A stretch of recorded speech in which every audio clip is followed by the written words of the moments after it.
Hello everyone, welcome to the Stock Car Spectacle. My name is Ian Jordson. I'm Nick Kinzel, and we have somebody new joining us for the Stock Car Spectacle now. What's up, guys? My name's Mike Gamble. The Gamble Man. Yep, Gamble Man, as Ben Rose would call you. Yep, happy to be here. Happy to sit down with you guys, dissect, discuss, and analyze some NASCAR every week. So it's going to be fun. Looking forward to it. Thanks for having me, guys. Yeah, welcome to the show. Thank you. So happy to have you on, man. All right. Yeah, thank you.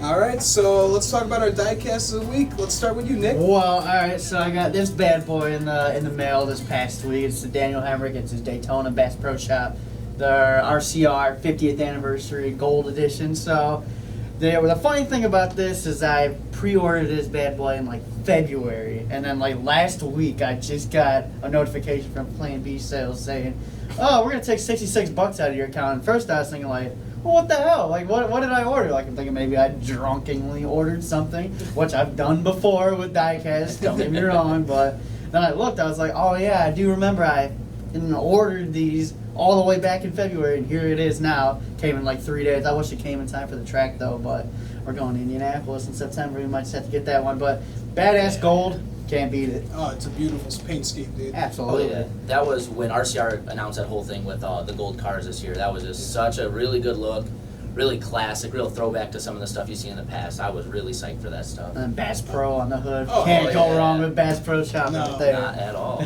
All right, what you got, Mike? All right, so in the theme of keeping up with, I shouldn't say controversial, but unexpected winners at Daytona, I went with one of my former favorite drivers, as you all already know. Nick is the same way.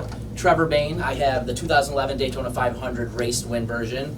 I did get mine signed by Trevor Bayne and the Wood Brothers, so really lucky eBay find. One of my favorite diecasts. For me, when I started collecting, I got really heavy into the Trevor Bayne stuff. So this was like my holy grail car. He can thank that for me. Yeah. He can thank me for that. Thanks, Nick. Wasn't really a big collector. I saw his collection, like, ooh, I gotta start this up. And this was my holy grail car. So that's what got me beat. Is I also have that car, but the only thing missing from mine is I do not have the Wood Brothers signature on that. So that is a absolute holy grail car right there. That came up on eBay. I found it. It was like $75, and you see that those people sign it, like there's no way. But I did my research. I checked the seller, good reviews. I checked all the signatures look really good. Obviously, him and I kind of know Trevor's signature from being big fans of him seeing at the track. So I was like, all right, well, we're gonna have to go ahead and hit that purchase button. Oh yeah, and I love you got the little platform. It's got the road from Daytona on there too. Checkers on there. Oh yeah. Just add a little bit more detail. Like it's beautiful. Oh yeah, thank you. Yeah. So my diecast of the week, I got Mr. Alex Bowman, first time winner at Chicagoland Speedway. I feel like I had to bust that out. I don't have his Exalta paint scheme. Not a big fan of that paint scheme, to be honest. It looks a little odd, but the nationwide scheme. Oh yeah, all those nationwide schemes, even going back to Dale Jr., they're phenomenal. Sucks to see them ending their sponsorship. I know. That's the way the business rolls nowadays. You think they're kind of regretting it after he just got a win at Chicagoland? Right. They very well could be, but I think this is going to open the door for Alex Bowman for more sponsors to roll through because they now know the kid can get it done. Without a doubt. Because everyone thought he was going to be like, just a plate racer or something. Nothing, he wasn't going to really astound them much, and then he gets his first win at Chicagoland. Oh, an intermediate course. One of the toughest tracks on the circuit. With all three crews being able to be raced on. And how abrasive that surface is, too, to be able to go there and manage your tires and do what he did. That was really impressive to see live. I can't wait to discuss this in a little bit. Oh, yeah. It's going to be a good race to talk about. We'll get right into that, but let's talk about our experiences at Chicagoland Speedway, guys. Wow. Let's see. Wednesday night, super drunk, and Thursday morning, paid the price for it, and other than that, it was smooth sailing the rest of the weekend, but probably my coolest moment came on Friday. Well, me and you were over at the season ticket holder party over in Champions Park. I'm not even a season ticket holder. He's not even a season ticket holder. Like, when you texted me you were coming in, I was like, what? How the hell are you going to get in here? But then again, security doesn't really care, so. No. So I was watching Daniel Hemrick and Paul Menard were up on the stage. They were doing a cook-off, and they were making burgers. It was actually pretty cool to see because they were kind of talking crap about each other. And Daniel Hemrick made like an octopus burger. He put bacon on it, but he didn't break the bacon apart, so it just literally looked like an octopus burger. But I was wearing this hat, got this hat for $25 at a merch trailer, and it was signed. So that was a great steal right there. But he saw the 8, and then he just kind of looked at me and gave me a thumbs up. So he's like, I was just like, all right, he knows I'm here. He knows what I'm bringing here. So I also had my last diecast of the week card, the other number 8 card, that was with me because I was going to have him get that signed. So after it, I went up to him and I got it signed. And I was just thinking nothing of that. But we get back to the campsite. So the day before, I tweeted out a picture to RCR and to Daniel Hemrick just saying I was flying the flag. And then just for shits and giggles, I put my location at the campsite just to see, because Brett Keselowski, Kyle Busch kind of do that thing sometimes. So I was thinking, hey, maybe this will happen to me. So we get back there from Friday, sitting in a lawn chair. All of a sudden, this dude rolls up on a golf cart, and to me, I was just thinking, who the hell is this guy? Because I'm thinking maybe this is a maintenance guy. And I see his dog, and I'm like, what the? And then I see the Liberty National stuff. I was like, get the out of here. Like, we're having a cup driver at your campsite. Got to talk to him for a little bit, signed the flag. Have to get a picture of that in here. Oh, yeah. Because I now have that hanging in my room.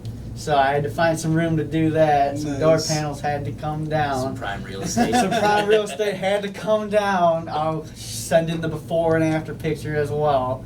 But no, it was awesome. Having a cup driver at your campsite, it just doesn't get better than that. And that was right after we got back from seeing him at the cook-off. We saw him 20 minutes before, and he was just like...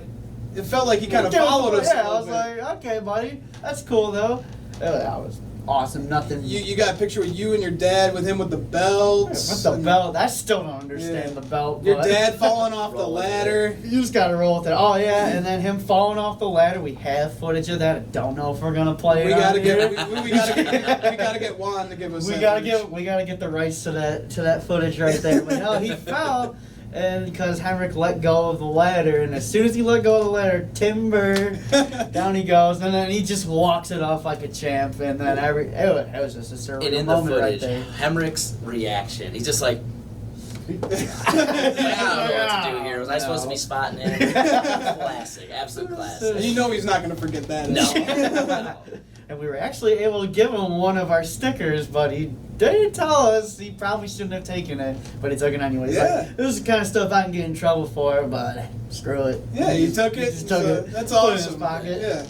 Yeah. That made me a Daniel Hemrick fan right there. Like, this guy's just coming to our campsite, hanging out with us, talking with us for like 10 minutes. And yeah, he was there. You guys unfortunately just missed him. Just missed him, yeah. Because of those joyride golf cart drivers out there at the speedway, it kind of messed us up a little bit. Yeah, they put us a little behind schedule. But, just like you're saying, Ian, like, that's the kind of stuff that makes you fans of people in NASCAR. And that's one of the things that makes the sport what it is. You got guys, like, coming to your campsite to hang out, taking their personal time to come to a fan. And that's what, like you said, it makes you a fan of Hemrick, too, because it reminded me a little bit of Trevor, too. Because Trevor Bayne would always make time for us at the track when we saw him, no matter what he had going on, how hot it was.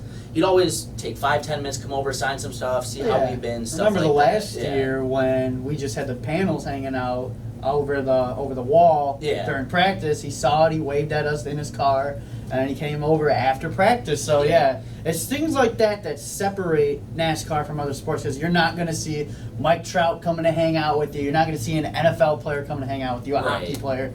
This is why the sport of NASCAR is amazing. And Trevor skipped like a debrief to come hang out with him. He told us. Fuchsia saw us. Fuchsia saw us like, hey man, Trevor skipped out on debrief after second practice. Hold on, I gotta go sign some doors, boys. So, that was really cool to see. Obviously a little upset I didn't get to be there with it because the old joyride situation, but really happy for you to see that. That was really cool. Really cool. I was just kind of in shock. Like, as soon as I realized it was him, I was just like, get the out of here, man. Like, am I dreaming? Literally, what I said to him was, what the hell are you doing here? Like, I don't know if I said it loud enough for him to hear me, but that's what I said. But overall, phenomenal. He's got a fan for life out of me right now, right after that moment. Got a whole lot of respect for me from all that. So, guys, how's your guys' Chicagoland experience? Well, I got introduced to the entire Kinzel family. I got to meet you. I got to meet everyone. I got to meet Big Jim. It was probably one of the best weekends of my life, to be honest, to just be surrounded by such great, humble people like you. Welcomed me and my cousin with open arms, and just had the time of our lives. And me and my cousin, we also had the hot passes too. We got to go in the garage, see all the drivers that we could. Got to take a picture with like Kyle Busch, Now, I hate the guy. What but- a picture that was. Oh my God! I'm gonna get that picture framed. It's such a beautiful picture. It just shows the exact person that he is. Those are Kyle Busch's face. Mm-hmm. Yeah, he looks like he wants to be anywhere else in the world to stand there next to you taking that photo. Yeah, right. It's so bad. And then, like, I posted, I was like, "Smile for the camera, Rowdy Busch," and then someone's like, "Probably because he's wearing Harvick stuff," and I was like. Look at all these other pictures Yeah, of other drivers okay. wearing Harvick Yeah. stuff. Took a picture with Kurt Busch wearing Busch beer stuff. Even Brad Keselowski, and Keselowski gave me the time of day. He actually said something to me. Kyle Busch, he didn't say one word to me at all. So that guy, I already hated him enough, and now he's just went down the crap. It's kind of what you expect with some of those bigger guys. They're still going to take some time to meet with their fans, but it might not be the best overall experience. Because we talked about it before, like what Chad Canales has said to you, make it quick, or like Kevin Harvick kind of pro leagued you last year with the marker. Like, it's one of those things where you get to like that level, like a junior, like you said, Harvick, Kyle Busch, any of those guys stop for 5 minutes to talk to you. 1,000 fans in the area stop, and then stop you for 5 minutes turns into a 3-hour affair. So I kind of get where they're coming from sometimes. But with the hot pass stuff, it's selective. There's only so many people that have those. So if he stops and talks to you, it's not like the whole garage is going to come over and talk to Kyle Busch. Like, take 5 minutes, be a guy, be a person. So, and it was kind of disappointing for me to see that, because you see all this stuff about how good he is to his fans in other occasions, where like he'll just randomly stop at people's campsites and sign flags, kind of same like you, or he'll see a fan through like the In-N-Out Burger drive-through and send them something signed. But so it's the big guys. They think they're up there, and I mean, they're focused on other things, but fan interaction has got to be at the top priority. That's why a lot of people don't like him, because of his the way that he acts, and that's why he has his fan base, but it's not very big. When I was at Chicagoland Speedway, I didn't see too many Kyle Busch fans, to be honest. Yeah, I mean, it was mixed. I saw a lot of Harvick guys. You still see a couple hundred Dale Jr. fans out there. You're going to see that. You're going to see that everywhere you go. So just like you see the 8 or the 3 stuff still flying week for week, and the 24 stuff from Gordon from week to week, you're going to see the 8 and 88 stuff for a generation until you get to a group of fans who hardly knows who he is. It's just the way it is. Just transcended the sport with their popularity and stuff. So so you'll still get people wearing Richard Petty stuff too. Exactly. So. And I don't know about you guys, but I feel like I'm still sunburnt from Chicagoland. So my foot, man! Holy cow! Woke up it was either Friday or Saturday morning, because I wore flip flops to the track all day. So it was Saturday morning. Big mistake on my part. Don't think I put sunscreen on my feet. I paid the price for it. My foot literally looked like it was on fire. It was like so red it was purple. It was so red it was almost purple. I just thought it burned through my skin, and that was that. That was not a fun experience right there. It was gnarly. Yeah. So. Oh man. You get real gnarly when you're camping out there, man. Yeah. Way to do it in NASCAR. Oh yeah. Yeah. So Chicagoland was fun, like for my experience. My girlfriend and I got to meet one of my favorite drivers and her favorite driver, Bubba Wallace. We got to do the selfie with Bubba. Girlfriend's in the crowd tonight. Woo! Represent. Sitting a couple tables to our left just off screen. That was cool. It was kind of rushed because it was more of like a legit PR thing than it was like you just happened to run into them. But that was pretty cool. We got to meet Dale Jr. and Dale Jarrett. Luckily, Nick's dad pulls what he always does, makes buddy-buddy with some people, and we get to go into some stuff and do some things we probably really shouldn't be doing at the track. It's all in the hat. And we do it anyway. So, that was a cool experience. Biggest thing that was kind of disappointing to me, you guys know I'm a huge Ben Rhodes fan, and that was a debacle of a weekend for him, but we'll get into that a little more later. So, everything other than that, it was awesome. Awesome to meet you and Steve. Hell yeah, man. Yeah. Sat around the campfire a couple of nights having some beers, and you guys invited me onto the show, so thank you for that. So you know your stuff. Like, you're very knowledgeable in NASCAR. And I feel like, thank you. Hey, we got to have this guy on the show. Yeah. It's perfect for it. Well, thank you. I appreciate it. Yeah, no problem. Yeah, it's going to be fun. Yeah, so let's get into the ARCA race, guys. All right, so big shocker here, Michael Self starting on the pole. That's his track, That's man. like a no-brainer right there. Yeah. Defending winner there last year. Did it awesomely with the 3 wide pass and everything. But started on the pole, I was thinking it's going to be another strong night for Michael Self. And the start of the race, it kind of looked like it was going to be a repeat of last year. Michael Self's out front. But we also had a guy named Brandon Jones who was looking fairly competitive early on in that race as well. Yeah. Yeah, that's for sure. Yeah, you know, with the way the season's gone with Michael Self, he's found a way to get a points lead and then either gotten penalized or had something happen to him, which has kind of brought that points lead back down towards the rest of the field.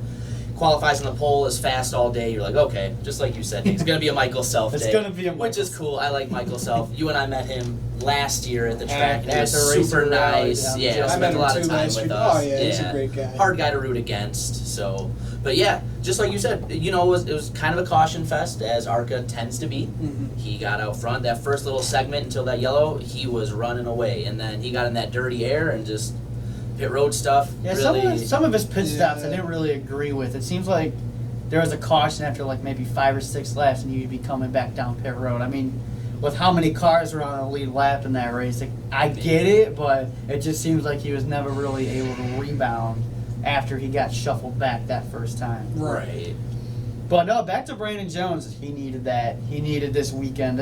Even in the trucks, even in the Xfinity Series, he was doing pretty well. Yeah. Brandon Jones needed this shot in the arm because it has not been what he was hoping for at Gibbs. Well, because he so knows he's far. losing a job. He knows a job is on the line. Yeah. Absolutely. Yeah, you don't sit in a JGR car and not produce and stay long. It just doesn't happen. No. You see how quickly they give guys the boot there if it's not working out. A season, 2 seasons. I like Jones. He's a good kid.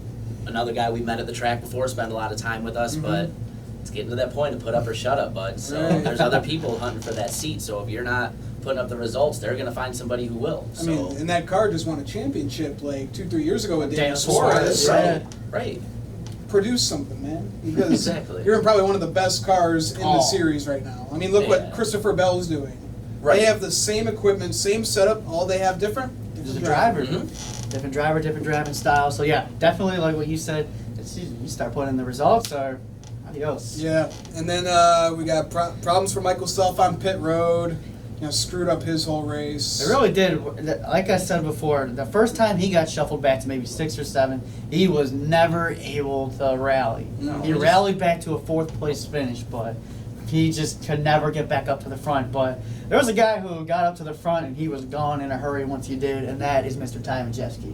Oh, yeah. That car looked like it was an Xfinity car out there on Right. that racetrack. He was just flying. He's really making a name for himself right now because. After that bad deal with Roush, yeah, he's really starting to Yeah. recoup himself. Yeah, here. well, we all know that Yeah. 60 car did not Yeah. work out for him at all. For It anybody. didn't work out for any of them, man. I think if you, in any series, if you're running the 60 car right now, you're putting a target on your back. Yeah. Good luck. That's not some juju I would want. So, no, it's good to see Ty. He's a Midwest guy, do well. Anybody you know from the area that knows anything about Ty Majeski, he's a really, really great kid. So, it was really cool to see him put like a video game performance. It was it's like turning NASCAR heat on rookies. Like, all It right, was see absolutely you guys. dominant. So, yeah. How many cars finished on the lead lap in this race? It was 'Cause 9. It was 9. It was 9. I think I should still let's win that see, 6 let's pack. see. But I did make a bet against a goddamn 19-year-old, so. So, yeah, no, just to kind of recap the top 10, Ty Majeski obviously with the dub, Harry Burton in second. Another good to see him get a run because you guys have talked before I got on the show about Kyle Busch and his comments about the KBM Trucks team. They've been very well documented. Yes. That's for sure. Harrison Burton's another really great kid. I think he's going to have a great future in NASCAR. So to see him get another really good result here, pretty cool. Oh, yeah. Yep, Brett Holmes coming on P3. Our guy Michael Self P4. Travis Braden, another guy I like, runs the West Virginia car. Yeah. Yep. Rounding out the top 5. Riley Herb 6th. Christian Eckes 7th. Austin Wayne Self 8th. Richard Petty's grandson Thad Moffitt 9th. And Scott Melton rounding out our top 10. And another kind of notable in 11th, Joe Graff Jr. solely because, he's in the points race. So as of now, to give you guys the official points, give you the top 5 because after that in ARCA, it's not really. Michael Self's a leader, Brett Holmes in 2nd, Travis Braden 3rd, Christian Eckes 4th, Joe Graff Jr. in 5th. So it's been another one of those things with Michael Self in this series where he finds a way to get a lead, they get penalized for something, or he has a bad race, and that lead just kind of disintegrates. It's just amazing to see him with 3 wins on the season, and he doesn't even have that big of a lead. It's what is it, 35 points maybe? Yeah. 35-point lead right now, and he's got 3 wins on the season compared to Brett Holmes, who has no wins on the season. It's It's crazy to see, but yeah, Majeski gets the dub, 3rd win on the season. Yeah. He's going to keep coming back for more. Oh, yeah, that's for sure. Right. Whenever they put him in that 22 car, he's going to produce. Oh, yeah. The man, he's a wheel man. He was a multi-time champion in iRacing. Oh, yeah. I mean, he could finish in any car in iRacing. So. Oh yeah, he's a shoe, no doubt about it. But yeah, it's just crazy to see with the way the season's gone. And realistically, Brett Holmes, Travis Braden, and Christian Eckes are all realistically in striking distance to a degree. See, so, Christian Eckes is kind of shooting himself in the foot. He missed that start earlier this year, so kind of ate up some points right there. He's got a little bit of work to do, but we all know that car's fast. He's going to get it done. Oh yeah. So as crazy as the ARCA racing at times can be in the races where you have a handful of cars finishing on the lead lap and whatnot, the race for the championship is rather intriguing. Yeah. There is something there to watch if you're a fan of racing. So That's crazy to see. That's crazy to see, and that these guys are so spread out on the racetrack, yet somehow the championship battle is so close. Well, it's like we talked about before. There's only a few competitive cars in ARCA, so if you're running in the top 5 in ARCA, you're doing okay. Yeah. Anyone in the top 5 can basically win the championship Absolutely, right now. yeah. So yeah, just about, yeah.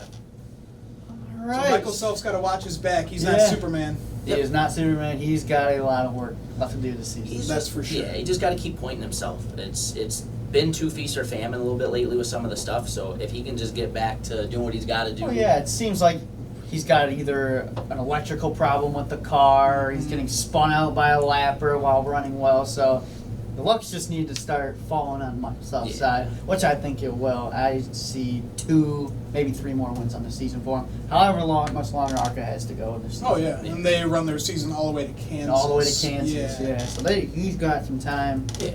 I think he's going to be just fine. But yeah, he's definitely not Superman. He's got some work to do. Right. Absolutely. Exactly. So the Gander Outdoor Truck Series.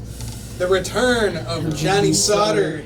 Mike, not the best race for you, my man. No, especially coming from last year. You know, you guys, everyone watching at home, you guys already know I'm a big Ben Rhodes guy. I talk to Ben with some kind of regularity on Twitter and stuff. Last year he was dynamite there. Was one of the fastest cars in every practice. Traditionally never qualified well last year, so he qualified like 13th, whatever. Ran up to 2nd in the race. Should have been P3, but who was it that ran out of gas? Was it? It was John Hunter. Yeah. John Hunter Nemechek, yeah, ran out of gas last year. So we ended up coming from P3 to P2. So he seems to always do really well in the 1.5 miles, so I thought for sure it was going to be another one of these. All right, might be able to have a chance to see my guy get a dub here, bring the checkers home. But something happened in first practice. If you remember, we were right on the wall. We watched him go out.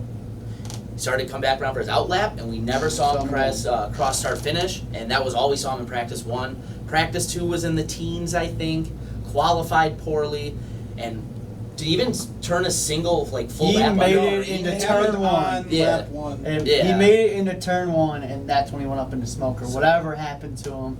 Yeah. So go Rick Gallen, great flag in the air, and you're done. And you're done. You talk about somebody in a similar situation to Michael Self right now. Ben Rhodes, maybe not the points leader, but was in a very healthy situation to make the playoffs. Oh, yeah. Should have been, I think, what was it, up to like 70 points or something like that. I don't know the number off the top of my head, but he had a really healthy lead, and now he's all but giving it all back. So he's in the same kind of situation as Michael Self right now. It's back against the wall. I got to perform right now. Luckily for him, this next week we're coming to a track he's pretty strong at. But yeah, it was Who's rough. the defending race winner at Kentucky last year in the Gander Outdoor Truck Series? Mr. Ben Rhodes. So look for him to be fast this week. Right. Back to the start of this race. How ironic is it, the return of Johnny Sauter and Austin Hill's on the pole, and who's starting second to his inside? Johnny Sauter. You can't write it. You cannot write that stuff. Absolutely ridiculous. You know, this is after Johnny coming off racing. Where was he racing? The Dells? The Dells, yeah. So coming off that one race suspension and going head to head with the guy that got him suspended. So Johnny had a rough night. He had some electrical issues, so he was not competitive all night. No. So Austin Hill didn't have to see much of him. And what I want to talk about next is we all kind of noticed this throughout the first couple practices for truck and even Xfinity for the GMS guys.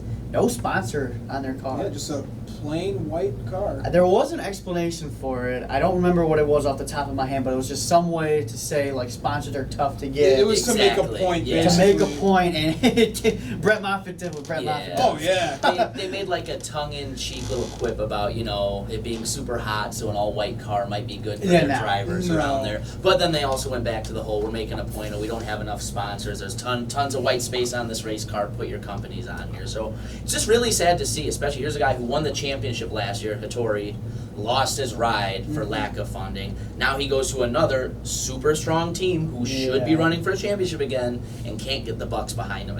It blows my mind that the guy like that. It's absolutely Yeah. ridiculous. Like, what are these companies not seeing in Brett Moffitt?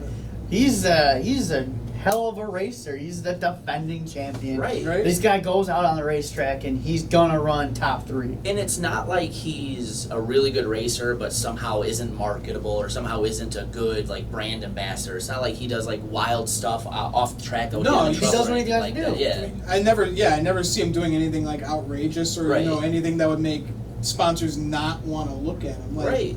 The dude is a winning machine. He's got the Earnhardt mustache.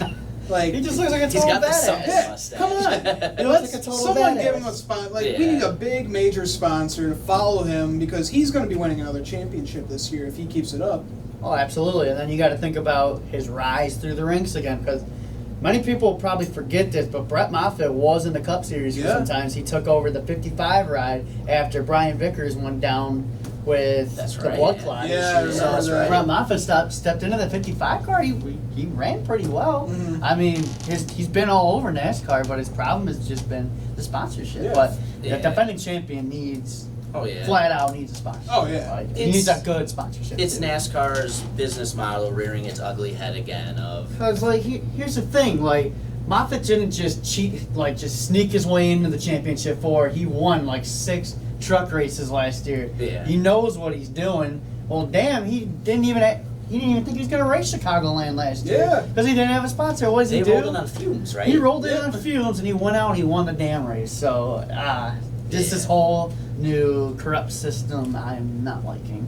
No, it's ruining the sport, to be Yeah, honest. these 'Cause sponsorships are ruining the sport. They're only going after people like that attract like I don't know, Daddy's like money. Yeah, daddy's money. Brett Moffitt, he's like he's just an everyday normal guy. He doesn't come from some big background, as far as I know.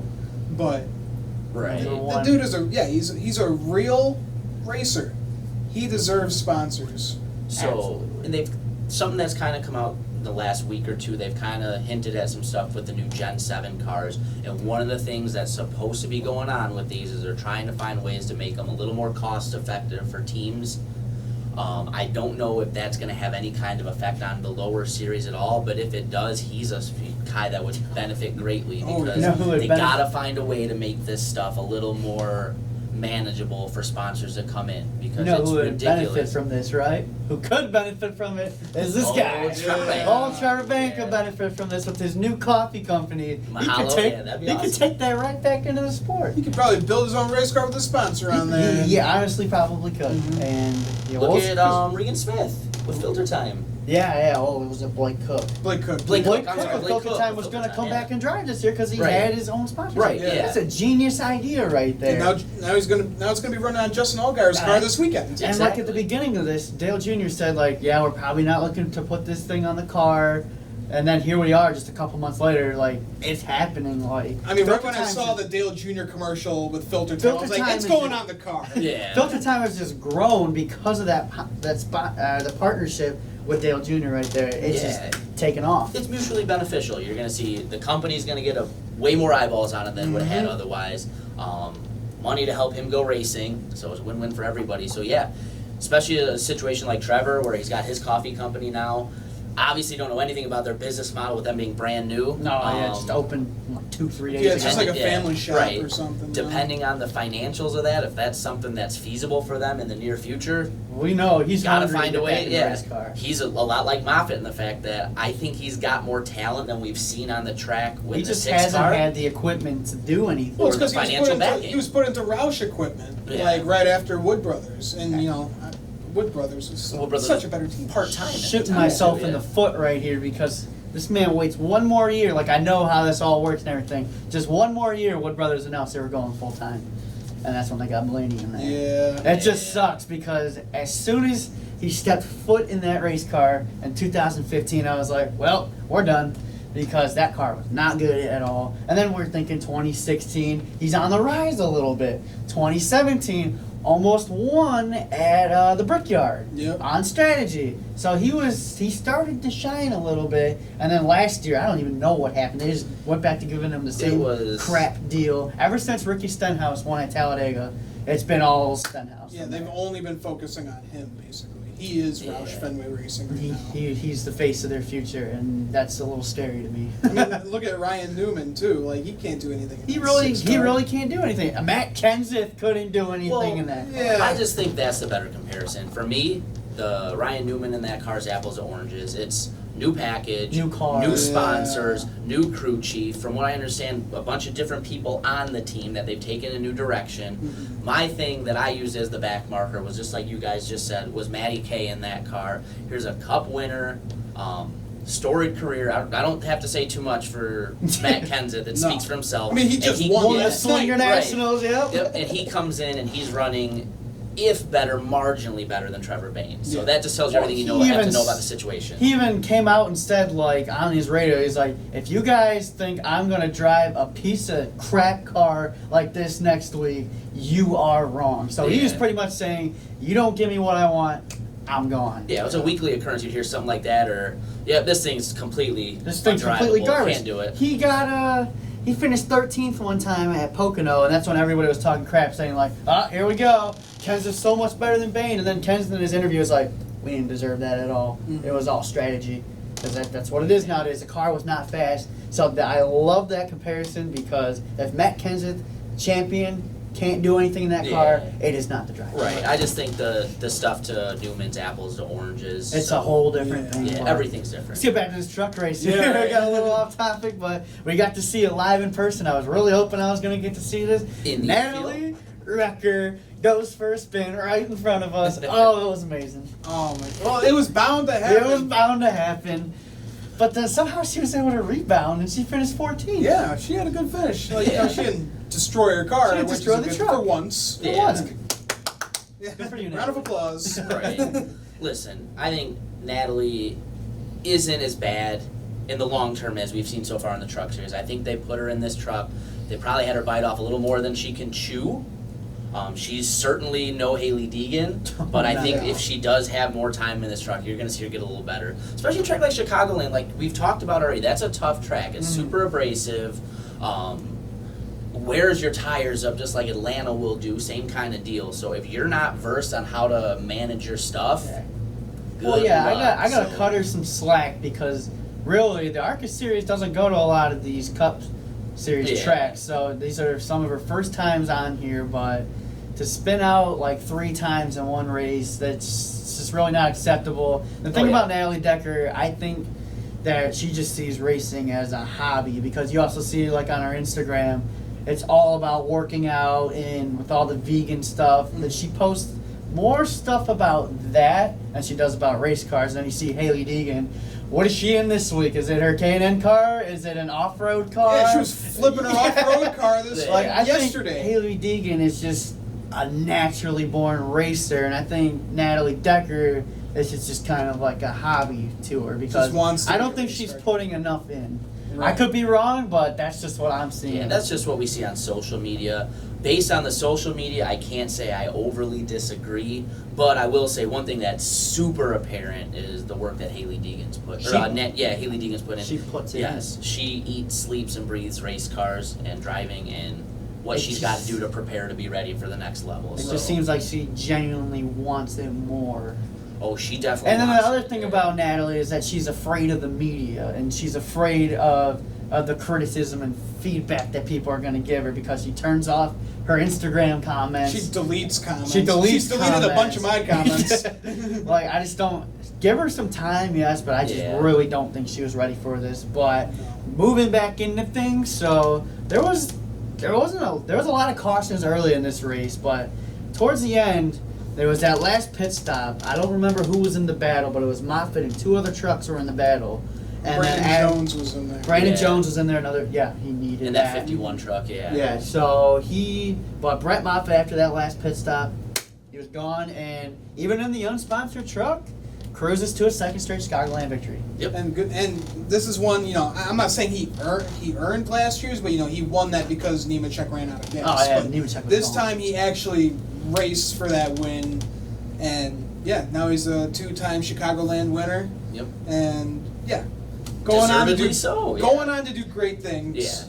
Brett Moffitt going to be this year's champion. I'm saying it right here. I think it's possible, and I will say one thing, and I know you guys are going to agree because we watched it together. That was a wildly entertaining race. They raced 3 wide for such a stupid long amount of time that it was just so much fun to watch. They were trading positions left and right, and one of the things I always say why I love the truck series, they run hard in that series. They don't play around. And this was a full-on show of that. They got after it. Yeah, there was just from that flag to flag. Yeah. 50. It was like a 50-lap battle. The top 3 of Brandon Jones, Brett Moffitt, and was it Stewie?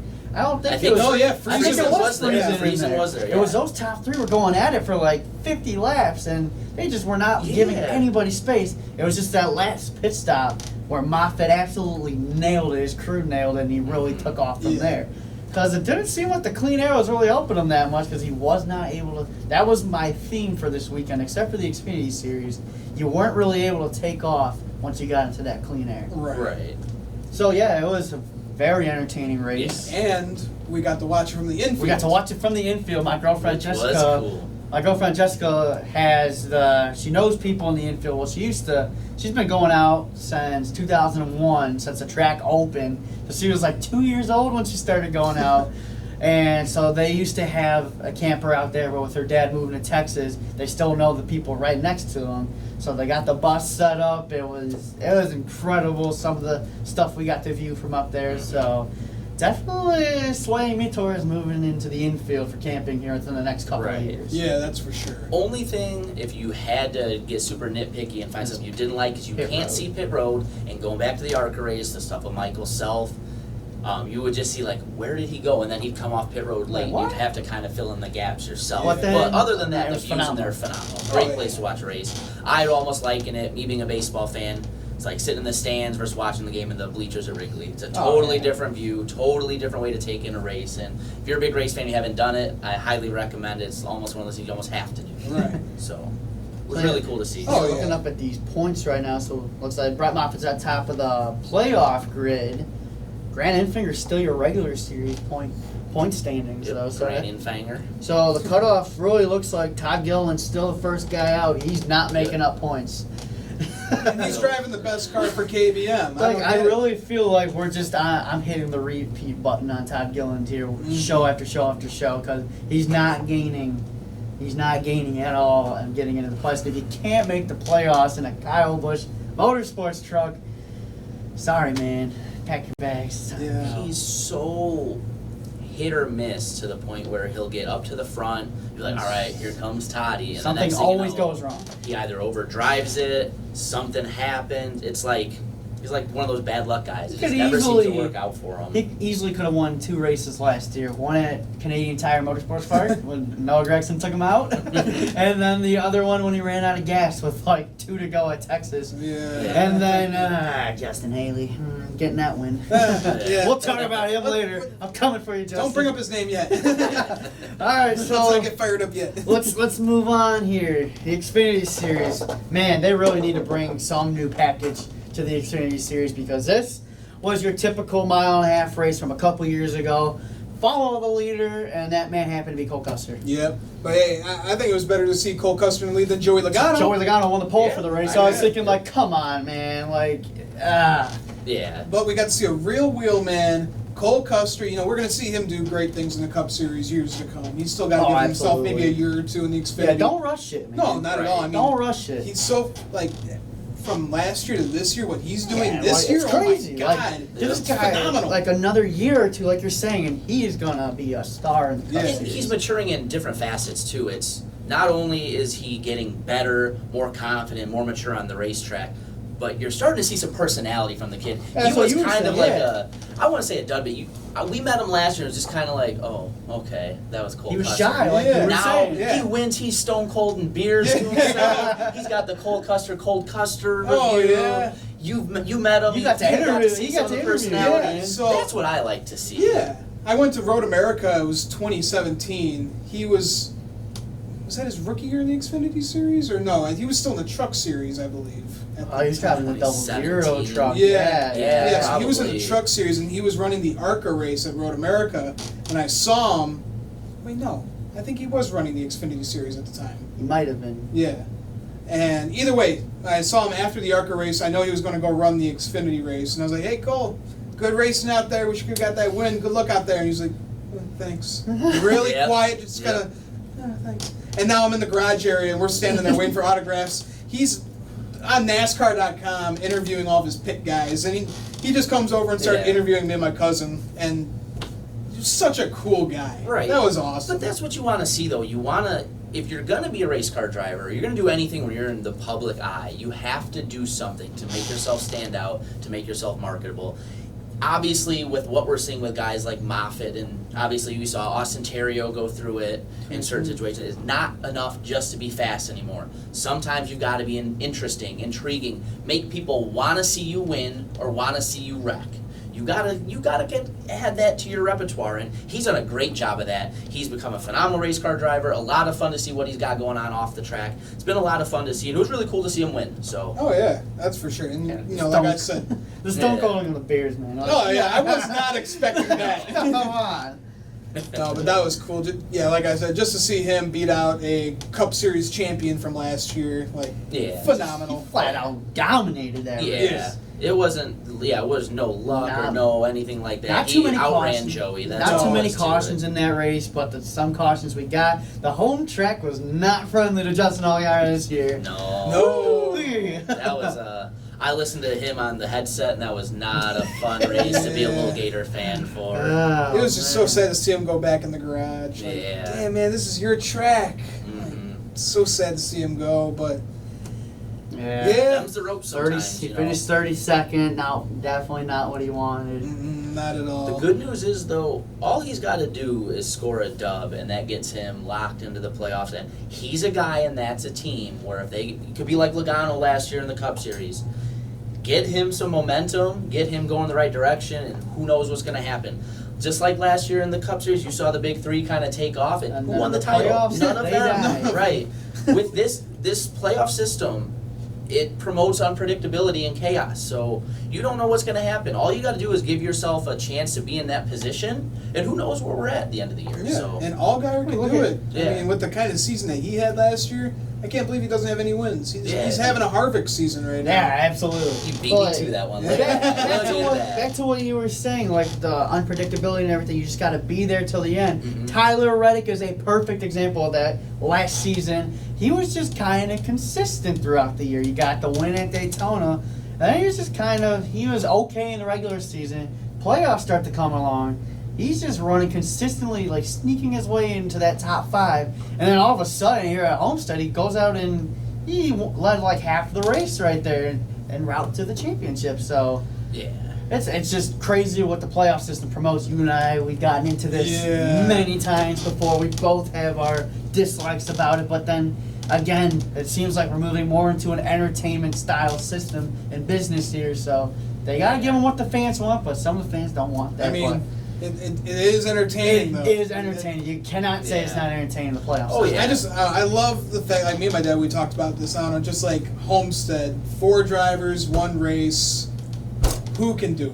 Who can do it? Who's got the best car? Yeah, who's got the best car? You know, they've been fighting all season to make it into the top 4. You got, hopefully, the 4 best drivers in the final 4 by the time. I think last year, I think you still got think the they got it 4 right best. last year. Because Yeah. the big 3, all 3 of them were still in Yeah. the final 4. Yeah, all 3. And then And we Joey added Logano turned it up in the playoffs. He damn near won me a fantasy championship last year.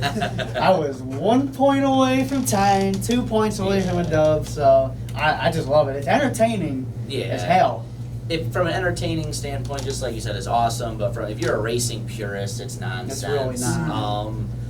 like you guys said, it's a lot of fun to come in week to week in the playoffs and see who's going to be there, how things are going to switch it up, and things like that. But I just don't like, and the counter arguments be, well, it doesn't happen in other sports this way. Racing is in other sports, but you just don't see the best guy go out and get championships left and right, with the exception of Jimmy Johnson for a little while there. And as you guys know, they've changed those formats from year to year. They're a little more unpredictable now than probably ever. Right. I think the thing I don't like about this is we're going to look back and you're going to have guys like Harv, you're going to have guys like Kyle Busch, who are probably the two best talents in the sport, and maybe will retire with a pair of championships or 3 championships or something like that. When they very well easily could Yes. have 4 or 5 if we go back to this whole point system. Because if you just look at the regular season points, like compared to last year, I think it was Harvick who was at top. It was either Harvick or Busch had the total points in the end, but the playoff system, they didn't win. So Right. Yeah, both of them had unreal regular that's seasons. unreal that Kyle Busch had 7 wins last year, and he was the lowest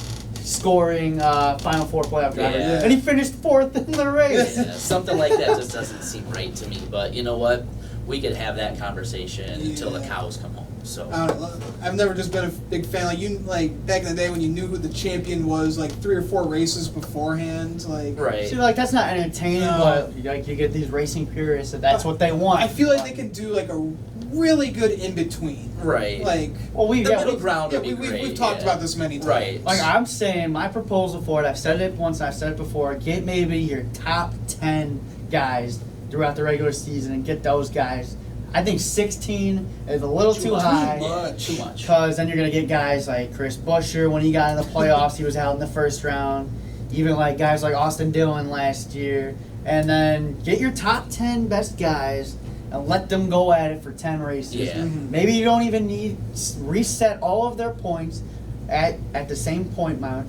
And you don't need the elimination or anything. Just let the top 10 best guys go at it for 10 weeks. That's what I I've like been that. telling to anybody that about the system. If NASCAR called me, I was like, Mike, how do you want to do this? You're in charge. That's how What I are we would do it doing? right there.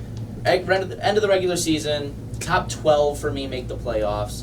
13th back, you're set. That's where you're going to finish. Obviously, you're still going to be on the racetrack every week, but you can improve your position. Top 12, everything resets but your playoff points. So that way, everybody who had a phenomenal regular season Hey, you should doesn't get just you get should get hosed. rewarded for doing well in the regular Right. season. That's why you Yeah. gotta like the playoff points that they're getting for winning stages and everything. Yeah. That's what makes the regular season a little bit more entertaining. Right. Because with all the stages, you get that playoff point for Right. winning a stage. There's just something that seems inherently wrong to me for what NASCAR is. This long, grueling season, grueling sport. You could be the best driver, and then you could lose the championship because a tire got cut down in one race. Yes. It's unbelievable to me. This is Kyle Larson 2 years ago. It was Kyle Larson's breakout season when he had like 4 wins on the year, and he was out in the second round. Yeah. He was an easy championship favorite, and he's out in the second round Yeah. because he had a tire problem and an engine blew at Kansas. It's crazy how it happens. Yeah. All right, so It's yeah. the way she goes, boys. So away she goes. So we just finished up the Xfinity Series. Cole Custer going on. I think that's his 4th win on the season now. So he's going to be a lock. Hey. But Cole Custer. hell yeah, that's our first F word on the show. I think. No, I you, said you had one a few weeks ago. That's my first F word on the Hell show. yeah, everybody's gonna break it out at least Oh, once. man. But what came out of that Xfinity race, the last thing I want to say is Christopher Bell getting DQ'd after failing post-race inspection. He was thought to have crossed the line in 3rd, but he gets 38th place points. Yeah, that's what happens when you gotta stay. You gotta stay within legal limit. Gotta stay within You know, legal limit. I don't know how it happened because they obviously passed like Yeah, I pre-race don't inspection. get how you pass the pre-race inspection and then just you fail post-race. I know like these guys are gonna try and make little tweaks, thinking they're gonna beat NASCAR, but with NASCAR's new system, there is a slim chance in hell you're gonna get past them. Yeah, Listen, you can't be yeah. a little ninja trying to Right. Let's do this real quick. There's no way for us to know, but at the same time, the sport's kind of been built on finding this is what the rule is, this is the gray area, how do I operate within Well, that you gray guys- area to give myself the most advantage? It's been going on forever, so you know what? As the old adage says, you ain't cheating, you ain't trying. Everyone's always been trying to do this stuff. I think Christopher Bell will be perfectly Oh, fine. he's gonna. It's not gonna Yeah, matter. he said he's got 3 wins on the It's year. not gonna He's gonna be all right. No. But that just reminds me of it was a couple of years ago. You guys remember when teams were trying to pull the sheet metal out a little bit, the side skirts? They're trying to pull those out a little bit. I think Harvick did it. Denny Hamlin did it, and then they finally started catching on. They're like, "What the hell is going on here?" And then when they caught the first guy, everybody got busted after that. You remember last year too when they the- first had the scanning system and everyone started to put all the black on their car because there was a rumor going around that the optical scanning couldn't like accurately read the black like side skirts and everything on the cars. Really? So if you look, there's people who had cars. They'd have black on the edges of their car. It had nothing to do with their paint scheme. You're like, what are you doing here? And then you hear that, it's like, oh, okay. I see what's going on here. A little gamesmanship. Yeah. Okay. You ain't Okay. cheating, you ain't trying. You ain't cheating, you ain't Sports trying. built on it, boys. That's The gonna be sports quote of built the on show it. today. Damn straight. But now we're going to the Cup Series race at Chicagoland. Austin Dillon gets the pole. Yeah, I did not see that coming No. because those RCR cars were mid-pack in practice, and then all of a sudden Dillon comes out, wins the pole, and my boy Daniel Hemrick starting third. Like, I was excited, but then that just kind of got me a little bit worried because I was like, this has happened before, and the guy has dropped like a rock when that happens. But that was back with the old qualifying, with the group qualifying. This was on raw speed, but I just think it just didn't work out. Yeah, Because- RCR's got something worked out well with their With qualifying, they just can't put a race together yet. Yeah. They just can't put that full race together yet. But it was cool being down there, getting to see that, absolutely. Oh, And yeah. then we had a phenomenal start to the race. Oh, yeah. We only got to see 11 laps of it because it was that monsoon type storm that was rolling through the area. So they had even started the race on time when they knew that weather was coming. I honestly don't even know why they I don't know why they did. Because they knew it was coming. Like, It was literally 11 laps, and then there it was. you're putting, the fans, At risk. camera guys, spotters, all these people at risk for, 11 getting laps. struck by lightning or, just being, 11 hit by a laps. storm. Yeah, 11 laps. Yeah, all for 11 laps. Like, had they have just waited, and once we got back going, they could have just started the whole thing, and it would have flowed better. But I don't know if you saw Alan Cavano's, he mentioned, this is the scariest storm I've ever been through at a NASCAR well, track. viewing Oh, it yeah. from underneath the grandstands, it was wild. And I don't know if you guys saw it, I saw a funnel cloud above the track, too. Yeah, who knows what was gonna happen? Yeah. We could have had a Scary. tornado on the racetrack, for God's sake. Right. What happened here is going to lead into something we're going to talk about later with Daytona. In my opinion, just bad decision making by the sanctioning body to even get to that point. It's 2019. We've all got radar. We've all got weather apps. Oh, They've got the best in the business coming into it. They've got every imaginable tool to kind of figure out what's going on with the weather, and we can't figure out that this is what's going to happen. We can't find a better way to prevent this from being Hell, a they situation. start the race 3 hours earlier. It was sunshine and blue sky. Right. Yeah. Exactly. Like, I know it's an early start, but if you want to get your race in on that day, they still were able to get it in on that Sunday, but it was sunshine and blue skies at 11 a.m. And they at only moved it up, Chicagoland. what, like a half an hour 15 from original minutes time? they 15 moved minutes, everything right. up. So, Like, what is that? That 15 minutes bought them those 11 laps. listen, without knowing this for a fact, my guess it's got something to do with the TV time, whatever Yeah. with the prior programming. They have the Women's World Cup just ended. I know a lot of stuff, like the Michigan rainout race. Yeah. I was at that race. That got moved back. A 5 p.m. Rainout start was ridiculous, but that's why.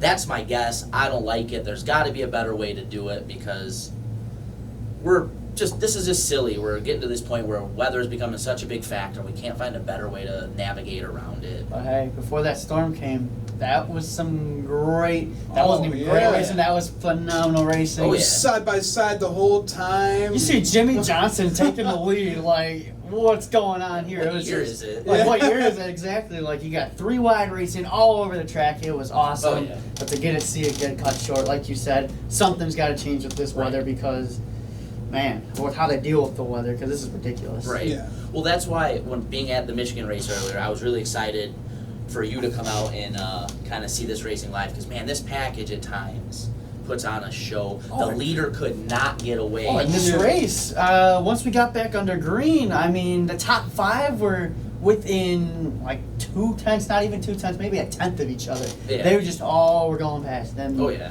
Like typical Chicagoland, it's follow the leader, what you're expecting, but not this one. No. That's what this package puts together. It's not going to be the side-by-side racing everybody thinks it's going to be. It's going to be keeping everybody close to each other. Right. So Exactly. the moves can be made. Because you saw it at Vegas earlier in the year. It was a 100-lap green flag run, and first and second were still within 3/10 of each other.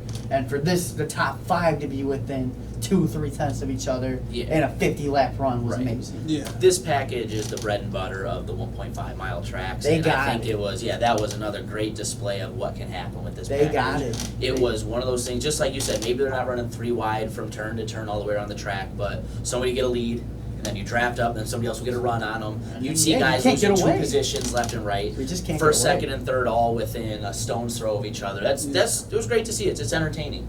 It was a lot of fun to watch. You want to know what else is entertaining? All the problems for Kyle Busch in this race. Lots of tire, but that just led to lots of tire failures for quite a few other cars. Right. It started with Rowdy. He got up in the wall, had a tire go down. And something happened. He got some rubber in his brake line or something. Yeah. I was listening to his scanner. By the way, it's first time ever listening to a Kyle Busch scanner Same live. here. And the amount of F-bombs I heard within a 2 minute span. Holy cow.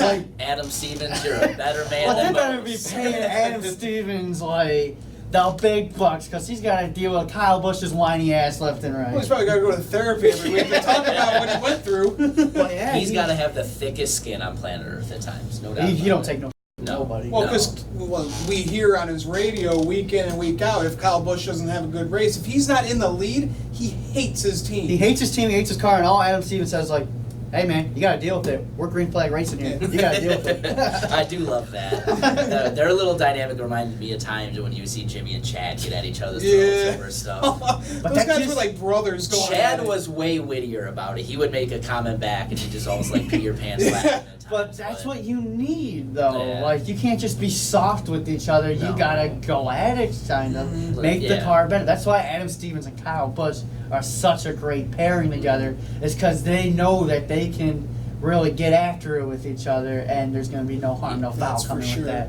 Yeah, that's the thing with being a good crew chief, having a good pairing there. It's not just being able to make the car as fast as possible. Obviously, that's an integral part of it, but it's just like being a manager too. You got to be able to manage your people. You got to be able to keep your driver's head where it needs to be and give him everything he needs to be successful and manage him, his emotions, and everything that's going on. And Adam Stevens, in my opinion, is one of the best to not only be able to do that, but to be able to do that with Rowdy. Kyle Busch, man. Oh, Bless Holy his cow, soul, yes. man. Oh yeah. Yeah, there was a lot of problems with Yeah. some drivers in this race. Yeah. Daniel Suarez had a tire go down. He Well, had a lot of Clint damage. Boyer, Clint same Boyer time spun that out. Kyle Busch had. Yeah. Him and Kyle Busch had Boyer like was- simultaneously tire. I thought they got into each other. I couldn't Yeah. really tell what was going on the track. Yeah, But you don't then- see that, like simultaneous tire problems and it not be No. from contact. And then you had Blaney go down with a tire, Blaney go down with just a tire. coming off pit road, trying to limp it back around to save his set for the end. I was listening to his radio. You guys know I'm a big Blaney guy. That was the explanation from Jeremy Bullins, was they were trying to bring him in, get enough gap from the rest of the field, get a little fuel, be able to come back around at the end of the stage and have an extra set of stickers for the late race. Didn't work out, but it was fun to see. And once again, Chicagoland surface, collect some rubber tires up, and I think. I'm sorry, but Yeah, Chase go Elliott, ahead. he also had problems too. Yes, he Yeah. did. Yeah. He won stage 2 in that race, I believe, and then from there he had the tire problems. Yeah. Yep. But what I was going on to say, probably the stupidest thing from that race was the Denny Hamlin uncontrolled tire penalty. Like, come How do you on. call that an uncontrolled tire? Like, they had to fire a guy because of that, because of this new rule. They had to let somebody go. They had to lay him off. Was that guy's responsibility? And I mean, he literally just rolled the tire back to him. A fragment of it got in someone else's pit box.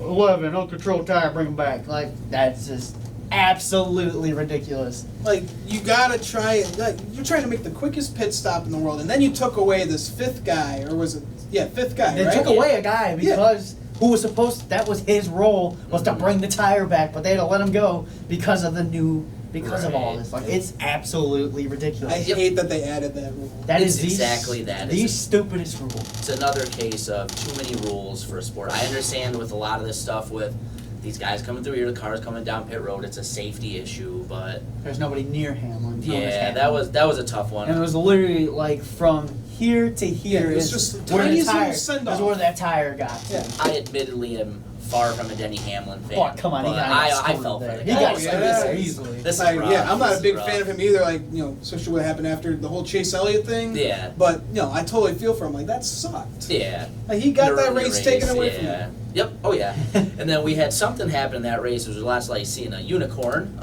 Kevin Harvick spins all by himself. You don't see that very often. I think I heard a couple rows up. I think I heard, "God damn it!" coming from this guy. Oh, my favorite God. thing of that whole part was your dad came back. Oh, yeah. Him being a big Harvick, I know that Trevor's down. He had that big old shit-eating grin on his face because Harv looks super strong and stage when he comes down. I go, "Hey Jim, Harvick spun. He's in the pits." What? He didn't even get to see it happen. Yeah. Like, That might be a happened. good thing. And then Jess is also a big Harvick fan as well, and that happened right where Jess was. Oh, She yeah. turned her head, and then she sees the 4 car smack the wall. Oh man! I just want to know, who did Kevin Harvick piss off to, for whatever reason, the racing gods are just blessing They hate him with this season, BS man. left I don't and get it. right. Because he was looking really strong in this race as well, and then another race just goes down the drain Yeah, for that team. He's another coulda, shoulda, woulda won probably half a dozen races already this Yeah. year. He's always in contention. He's, if not the most talented, one of the most talented Yeah, drivers. absolutely. Got That's one of for the sure. best cars. He should be a perennial title challenger. And the fact that he's not locked into the playoffs at this point, you're sitting here like, what is going on with this 4 team? Especially after 6 or 7 wins Yeah, last last year. year, like, he should easily be matched that number by now with all of the stuff that has happened to that 14. And it's crazy, we're talking like a little bit poorly about him. He's still like 3rd in regular season Oh, points, yeah. and he's Yeah. still like 185 points above that But, cut yeah. line. But it's just not the Kevin Harvick we're typical to seeing. Yeah. Pit crews to blame for some of that, and then just some bad luck with these tires and just, Yeah. man. Yeah, he's exactly that. The thing with the Cup Series that's even scarier about it, will he make the playoffs? Probably, most likely, but there's always that 0.01 chance, or whatever the actual number is, of you get a bunch of new first-time winners or guys that aren't locked in, and he's on the outside looking in. I don't think that will happen, but He'd have there to, is every, even the slightest possibility it could. So, Right. even being, I'm not a big Kevin Harvick fan, I don't dislike him, but it's good for the sport when he's there because he's one of the guys. He needs to get a win, so we can just put that to bed already. Right. So he deserves it. And then when you cut a tire and just hit the wall by yourself, it's Yeah. just, what the hell's going Something's on? going on with these Goodyear tires because there's been a lot of that in these past recent years where a lot of tire failures, and It's one thing if it's a mid-pack team doing it, but this is one of the guys who's got some of the best car control in the last decade or so in NASCAR. There's nobody who's a better driver than Kevin Harvick when it comes to controlling his race car Right. and managing that kind of stuff. He's a true veteran. So when you see something like that, it's just really just a huge like head scratch. Like, what's going on here? But hey, we got treated to quite the finish at Chicagoland 2 years in a row. We thought we were gonna get Slide Job 2.0, Kyle Larson versus Alex Bowman again. Like I thought Alex Bowman was gonna drive away with it within these last 15 laps, but he is something with the line he was running. Alex Bowman on the bottom of the racetrack for like 10 laps was not working for him, and of course Kyle Larson's gonna run the high line at Chicagoland. He's gonna make up time, and then all of a sudden 5 to go again. Yep. There he is again. And he made the pass. I thought that was it. Yep. Yeah. I thought that it was it. And then Alex Bowman never gave up. And the thing, what he did, he passed him on the inside again. Yep. But not 2 laps later, he passed him again on the inside line where he was struggling at earlier.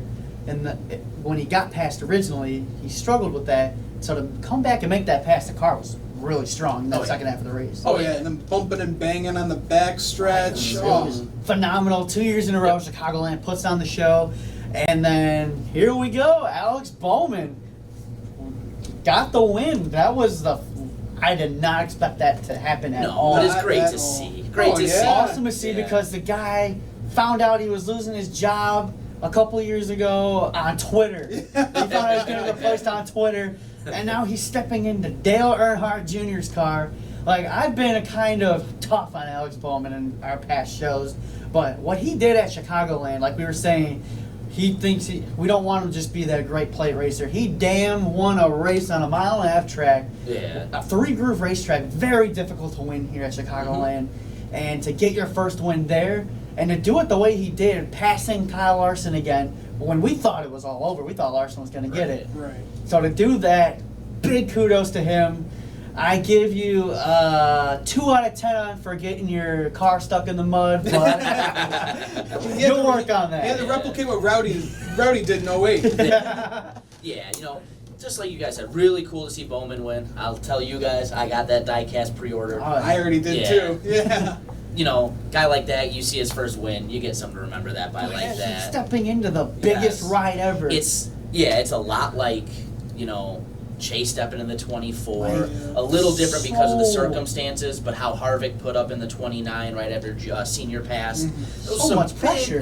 Big shoes to fill. And one of the things I thought was really cool in the days after, they're showing all the interviews of him, and he's sitting there saying stuff like, I've kind of already come to terms with the fact I'll probably never drive for Hendrick Motorsports. Well, you just won for Hendrick Motorsports. Just won for him. So that's good to see. Really good for the sport to see some of your young guns start to get soaked that all in because he got a little rowdy that night. His Twitter was fun. Picture of him at the sunrise, and he was either on NASCAR America or Race Hub the next day, and he was like, they're like, Alex, I hope you feel terrible right now, man. Like, you should feel terrible. I was like, yeah, don't feel great right now, or something like that. Like, that's how you should be. He soaked that in. Oh, yeah. I am happy for him. The pressure is off Alex Bowman to victory. The pressure is off. He can breathe a little bit now. He showed up and he did his job. Exactly. It's similar to the Chase Elliott situation. He had all them second place finishes. People were starting to wonder, could he get it done? Yeah, Alex Bowman, he got it same done shoes. on a really tough track to get Watkins it done Glen, against a guy in Larson who maybe didn't get it done last year with the Kyle Busch, but has shown he's fast here too, and to go up and get him back like that, I think he proved a lot of the doubters wrong there. Really good kind of send-off for a phenomenal Chicagoland weekend. Absolutely. Pretty cool. Alex Bowman, first-time winner for the Cup Series at Chicagoland. Led 88 laps. Yep. Car number 88. Car number 88. So, pretty cool for Alex Bowman. Good for him. Also, very good for Kyle Larson. Kyle Larson has been struggling all season long. So Kyle Larson, he needed this. This is a shot in the arm for him. I know he's probably disappointed. He kind of let that slip away at the end, but he's got a fast car. He's got a great crew chief, Chad Johnston. He's got a good team. He's got great people behind him. That to me, that's his wake-up call right there. Him and Kurt are looking fast this year too. I mean, Kurt's kind of been outperforming Larson this year. He really exactly, no doubt about it. That one car is proving that CGR equipment might not be what the issue is, because ever since he's come over, Kurt's looked fast. He's looked fast. He's been in contention for race wins. But yeah, definitely Kyle Larson needed it. Absolutely needed it. Going forward, I still think he's going to get a win on the season. I don't know when it's going to come, but you look at some upcoming tracks coming up. We got Michigan coming back up in a couple weeks. Yep, that's his track. Great track for Kyle Larson. And I even look at a track like Darlington, because that's kind of a high-line groove racetrack that Kyle Larson could really run well at. Yeah. And then don't forget, before Darlington, we got Bristol. Yep. Yeah. Bristol Night, another great Kyle Larson race. I'll be there. You will be there. It's one of those things. NASCAR needs him to perform well. It needs its young stars to validate all the attention, the praise. They need Larson to get going. Blaney's got to get the monkey off his back this year. Chase has got one, but it'd be nice to see him get 3, 4, 5 wins. You got to start seeing some of these young kids. Willie B, you got to see these young kids start to bring that around, because these older stars are getting older. Yeah. We need this new guard to kind of come in and prove they belong, to get younger fans a little more excited and interested and things like that. So Larson, for the sake of the sport, needs to get going. Well, this was overall just a great race for Chevrolet. You have 5 Chevys in the top 10. Chevy's been struggling a lot since they switched over to the Z01. So for them to do that, this was really their wake-up call, I think, as well. And back to Hendrick for a little bit. Hendrick Motorsports had 1 win on the season, and it was at a restrictor plate track. They don't just want to be known for the restrictor plate racing. They want to be good everywhere they go, and for them to finally get a win on an intermediate track, coming with Alex Bowman, that was a big surprise right there. But they needed that. That's for sure. Big time. Chevrolet needed this, Hendricks Motorsports needed this, and Alex Bowman needed this. All right. Yep. This is going to be a fun one. Yeah. So how awesome Chicagoland was To Daytona. not awesome Daytona to Daytona was. Wait, but I will say this, though. The Xfinity race was phenomenal. Was a lot of fun to watch. It's just rain really ruined that this past weekend for us because the Xfinity race was in a rain delay. We all know what happened with the Cup race, but let's talk about the Xfinity here. It's the return of the Dinger, AJ Dinger! as DW would once say. AJ Allmendinger back at the racetrack with Klug Racing and that 10 car. Yeah, I mean, good for him to be back. I mean, he's also doing some reporting for the IMSA racing, so. They had him as a driver, like, kind of reporter as he was going. During the race, he's like, these guys are wild out here. These guys are nuts. Like, I'm just thinking, like, what the hell did I get myself back into here, man?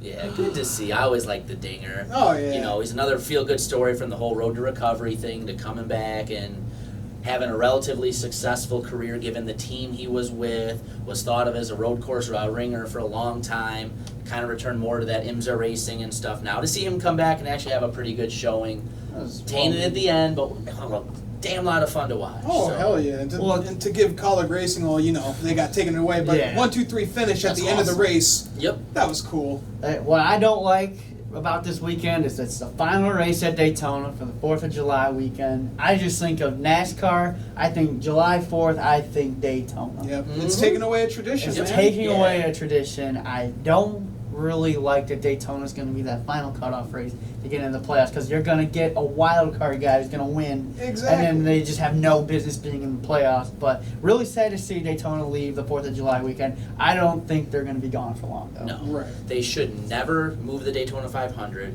They should never have moved this race. They should never have messed with the Southern 500. Yep. You leave your flagship events crown alone jewel races because right how there. many this tradition. This is some of the stuff that NASCAR is built on. Some I of the- understand some shakeups.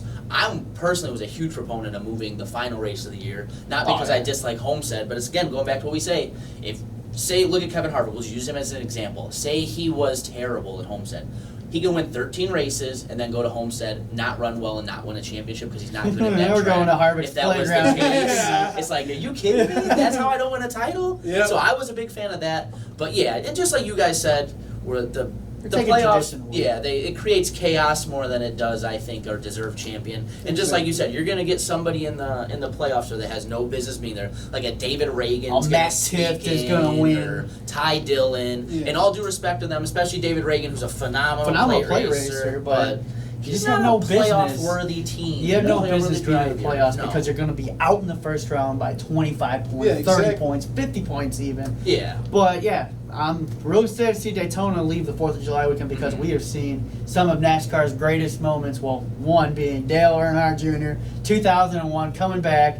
Oh yeah. Coming from 6th to 1st to score the victory. Oh, Using lessons my learned from God. his father. Lessons Yeah. learned from his father at the race at Daytona. Coming back after your father just passed away. Like, oh, That's my huge. God, how Yeah. cool the whole celebration was awesome. Not a Michael Waltrip guy by any means possible, but to see the two of them celebrate out there because Michael Waltrip really never got to celebrate at Daytona 500 win No. because of the passing of seniors. So That's to because see- like 20 minutes after he won, he was told that Earnhardt died. So Yeah. to see the two of them crying, hugging each other, it was awesome. Just giving me chills right now. Daytona Yeah. under the lights for the 4th of July. There's just something awesome about There that. is. So Yeah. NASCAR is really striking out by taking this away. Well, now, you know, it's going to be at Indy now, and that's closer to home for us. So Right, maybe we can do a maybe little we 4th can of go July check it out. celebration at Yeah, Indy. yeah. So, Absolutely. yeah, just showing my age a little bit to you two young bucks sitting here. I remember watching that '01 race live at home, and that was one of the things that made me start to become a junior fan was how could you not enjoy that moment? Right. But yeah, going back to what you guys were saying though too, you know, the Indy race being there, that could be a cool tradition. gonna be That's a hot. track. Yeah, oh yeah. Yeah. Oh yeah. It's gonna be like Chicagoland 2.0. It's gonna be 140 on the That's track. why they moved Indy in the Yeah. first place, is because it was so Right. hot. They running got- Yeah, race. they're going to be a week apart now. And the thing of it is, though, too, they got to find a way to make the Indy race relevant. That Brickyard race, when they first started running there, was a huge event for NASCAR. It was one of their crown jewel events, yeah. and it's kind of really fallen by the wayside. I don't know if they have to think about running it more as a restrictor plate style race. They messed with that with the Xfinity Series That a was couple a years ago. good It was race, super too, entertaining. with Paul Menard and Byron. Yeah, That was a good finish. Yeah, that was really fun to watch. But just like you said, he gets super strung out there, and it's such a big track, and that's a racetrack you gotta have the racing to be way more entertaining for, or else it's just sad to see that situation, especially if that's gonna be your 4th of July race. Yeah, come on. Yeah. We got to do something to boost that. But we'll see how they'll run at the track with this new package. Yeah, it should be interesting. That's true. We can't count our chickens before they hatch here, so let's see what happens with this package here. So that's a good point. All right, so back to the Xfinity race here. So Tyler Reddick starting on the pole for this race. Tyler Reddick's been really fast, not just only all season, but at these restricted plate races alone. Always seems to be really quick up there. He's got a couple wins under his belt at restricted plate tracks. So, yeah, it was looking like it was going to be a promising day for him. Not so much. Because the race doesn't start on time due to the rain, and once they got going, we had a car sliding through that wet grass. Oh, yeah. And then we had some aggressive driving by Ross Chastain there in that opening stage or two. Well, he cut off Tyler Reddick a couple times. Yeah. He wasn't making any friends out there. Well, that's Ross's thing. Ross's big time quote is, "I am not out here to make any goddamn friends. I am here to win races." Yeah. And that is a good mentality to have. But he looks like the guy that's out there to make any friends. Yeah, and then you see him everywhere. He's the nicest looking human being ever. And then when he puts that helmet on, it's like, you guys, it's changes time the to go. Watermelon man engaged. Yes. Yep, the Terminator with a little watermelon comes up over his eye instead. No, but that was just some crazy racing, crazy blocks to the point of borderline being irresponsible. My biggest knock on it, from an entertainment standpoint, amazing, phenomenal, super fun. I was on the edge of my seat crapping my pants the whole time. Oh, yeah. They're coming down 3 or 4 lanes blocking each other, but goes back to, like, dude, it's lap 16. Do we really got to be running each other this hard for the lead in lap 16? Right.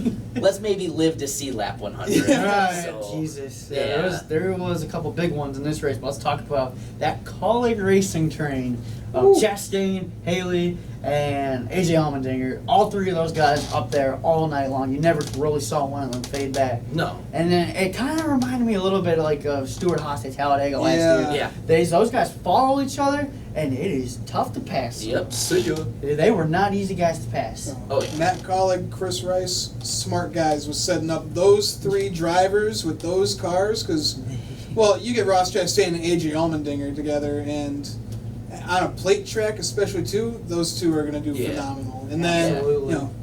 Add Justin Haley in there. He knows Daytona. He's got the experience. he knows it. That's all I'm gonna say is he knows Daytona. Yeah, he's a talented driver. Oh, Let's yeah. not pretend he No, isn't. I'm not trying to Right. give Justin Haley any crap, but he doesn't have. Just wait for it. Yeah. I feel like he just doesn't have the kind of Nick's boiling ready to unload over mentality there. that Chastain and Dinger have. No, he's young still too. He doesn't have that maturity. Give him I time. think he did show a lot of maturity, being content with pushing his teammate up. And Yeah, that was second. something I was really shocked by, but that was a really bold move right there that he just wanted a Klug car in victory lane. Smart move right there, but you're the car running for the championship. I get why some fans were like, dude, what the hell are you doing, man? Like, why would you not try and pass him over? Really, there was kind of corrupt air back there because the pack kind of got a little messed up there on that last lap, so Justin Haley really had no clear run at him.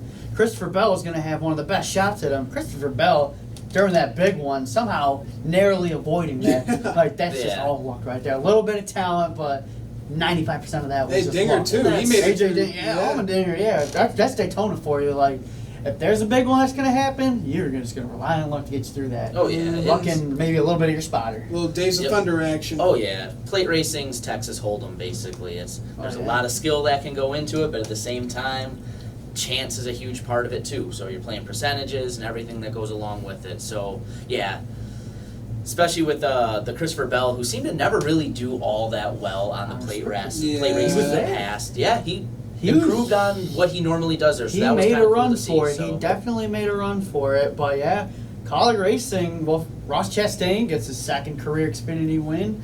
He was the man of the race for sure. He made the right moves, maybe some a little bit questionable, but at the end, he got the job done, and he was smashing another watermelon. I saw a picture this week of like a watermelon truck full of watermelon saying, Ross Chastain's racing this week.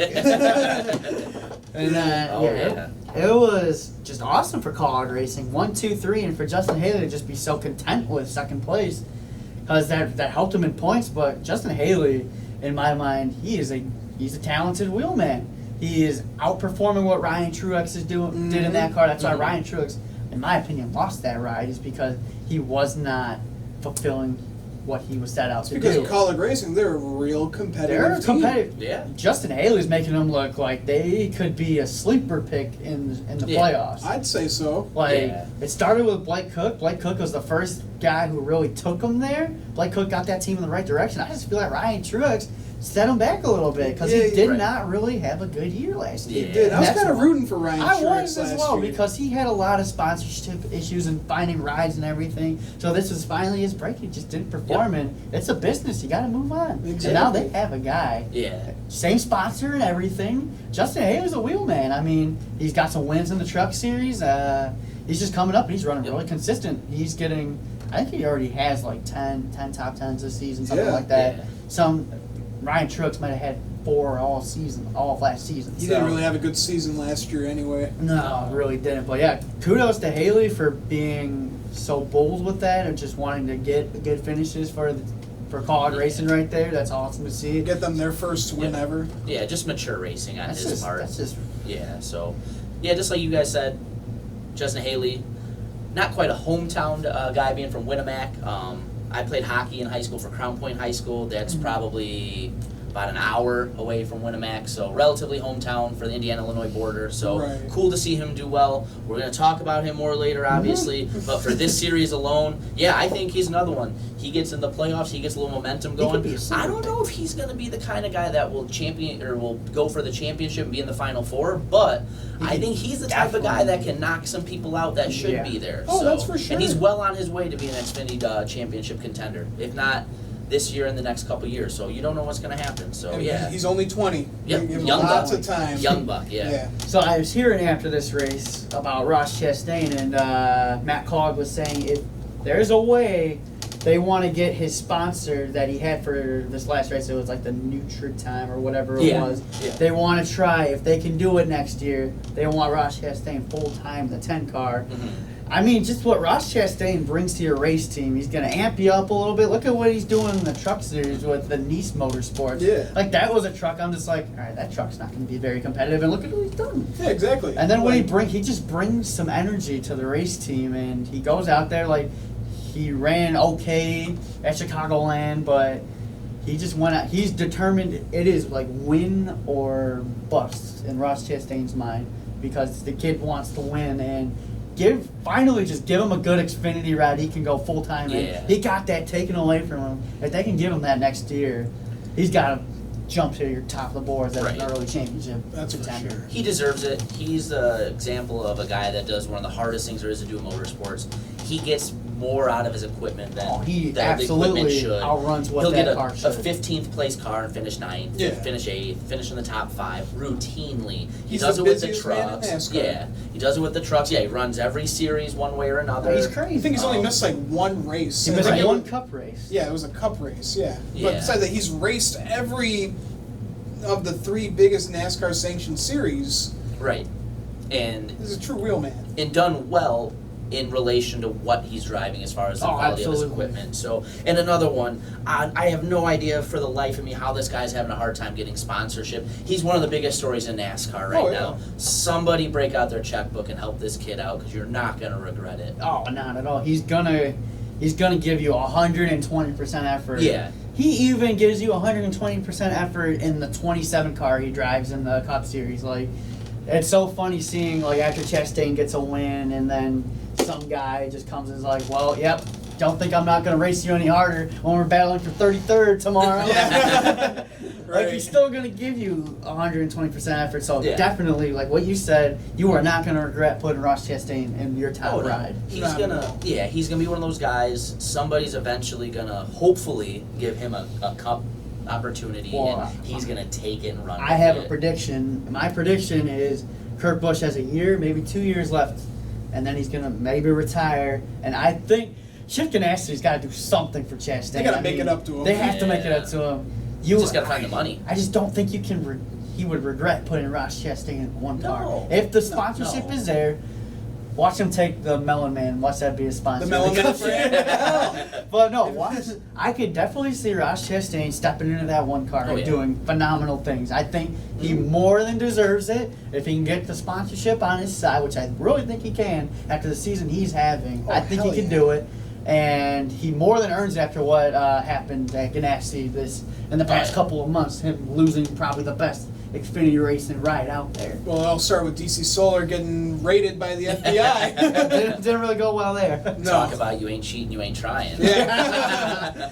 So yeah, but it sucks for AJ Allmendinger because his third place finish was disqualified. But still, hey, first time back in the car. He doesn't care. He doesn't He's care. not running for points. No. He was going for a checkered flag right there. It just kind of sucks to see, but hey, he can still drive a race car. Oh yeah, we know that for sure. Oh yeah. So, wow, I've been waiting all show long for this. Cup recap.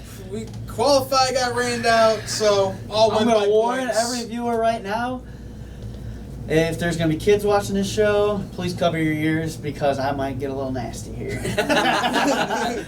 Man, the first warning for Iran. The first now you know warning, it's gonna be good. it's coming. I can tell you that. Ian's gonna have to find a way to go back and edit this with a little censor bar over your Oh, mouth. I might have to go through therapy this Yeah, week. it's about to be the Kyle Busch rant. You're ready for it. So, I yeah. play Adam Stevens. Well, yeah. I will just say this though, before we even get into it, talk about such a terrible bummer way to put a stamp on the last July 4th weekend. Just to end it like that, like you saw, Like, they called it, and then of course, right when they call it, the rain stops, the sun's out. It's just a terrible way to end your July 4th weekend, your last one at Daytona for now. Mm-hmm. Right. So yeah, qualifying gets rained out. Joey Logano starting on the pole, and then the race gets rained out, moved to Sunday, so you're already off to a bad start. But once the racing got underway, it was pretty entertaining. Yeah. Yeah, well, it was fantastic racing. Like it was one of the better plate races I've seen in a while. Yeah. Absolutely. Brett Keselowski. Oh, go ahead. What were you going to say? Well, I'm still not a big fan with the plate racing. It seemed to be an epidemic that's gone on about the last 2 seasons or so. You've seen all the manufacturers hook up again, and I think that's detrimental for what plate racing is. All right. We saw it again. It didn't really affect up until the end of the race. Obviously, we're going to talk about that later. Yeah. But just the actual overall racing, I don't think it really affected it. But we saw it last year with Talladega, just like you said, with SHR getting out front, and some of all the plate races. I was really not overly happy to see that kind of going on again. I don't know how there's a way to change that. Teams are going to do it, but it sucks. You saw Chase Elliott letting guys in line in front of him because they got bow ties on his car for no reason. That's not the restricted play racing that I'm used to. No, but it's absolutely ridiculous. If anything, it should just be teams working together because that makes sense. But then you get all these manufacturers. These guys, they're still they're still competitive against each We're other. affiliate teams. Let's work together. Like, come on.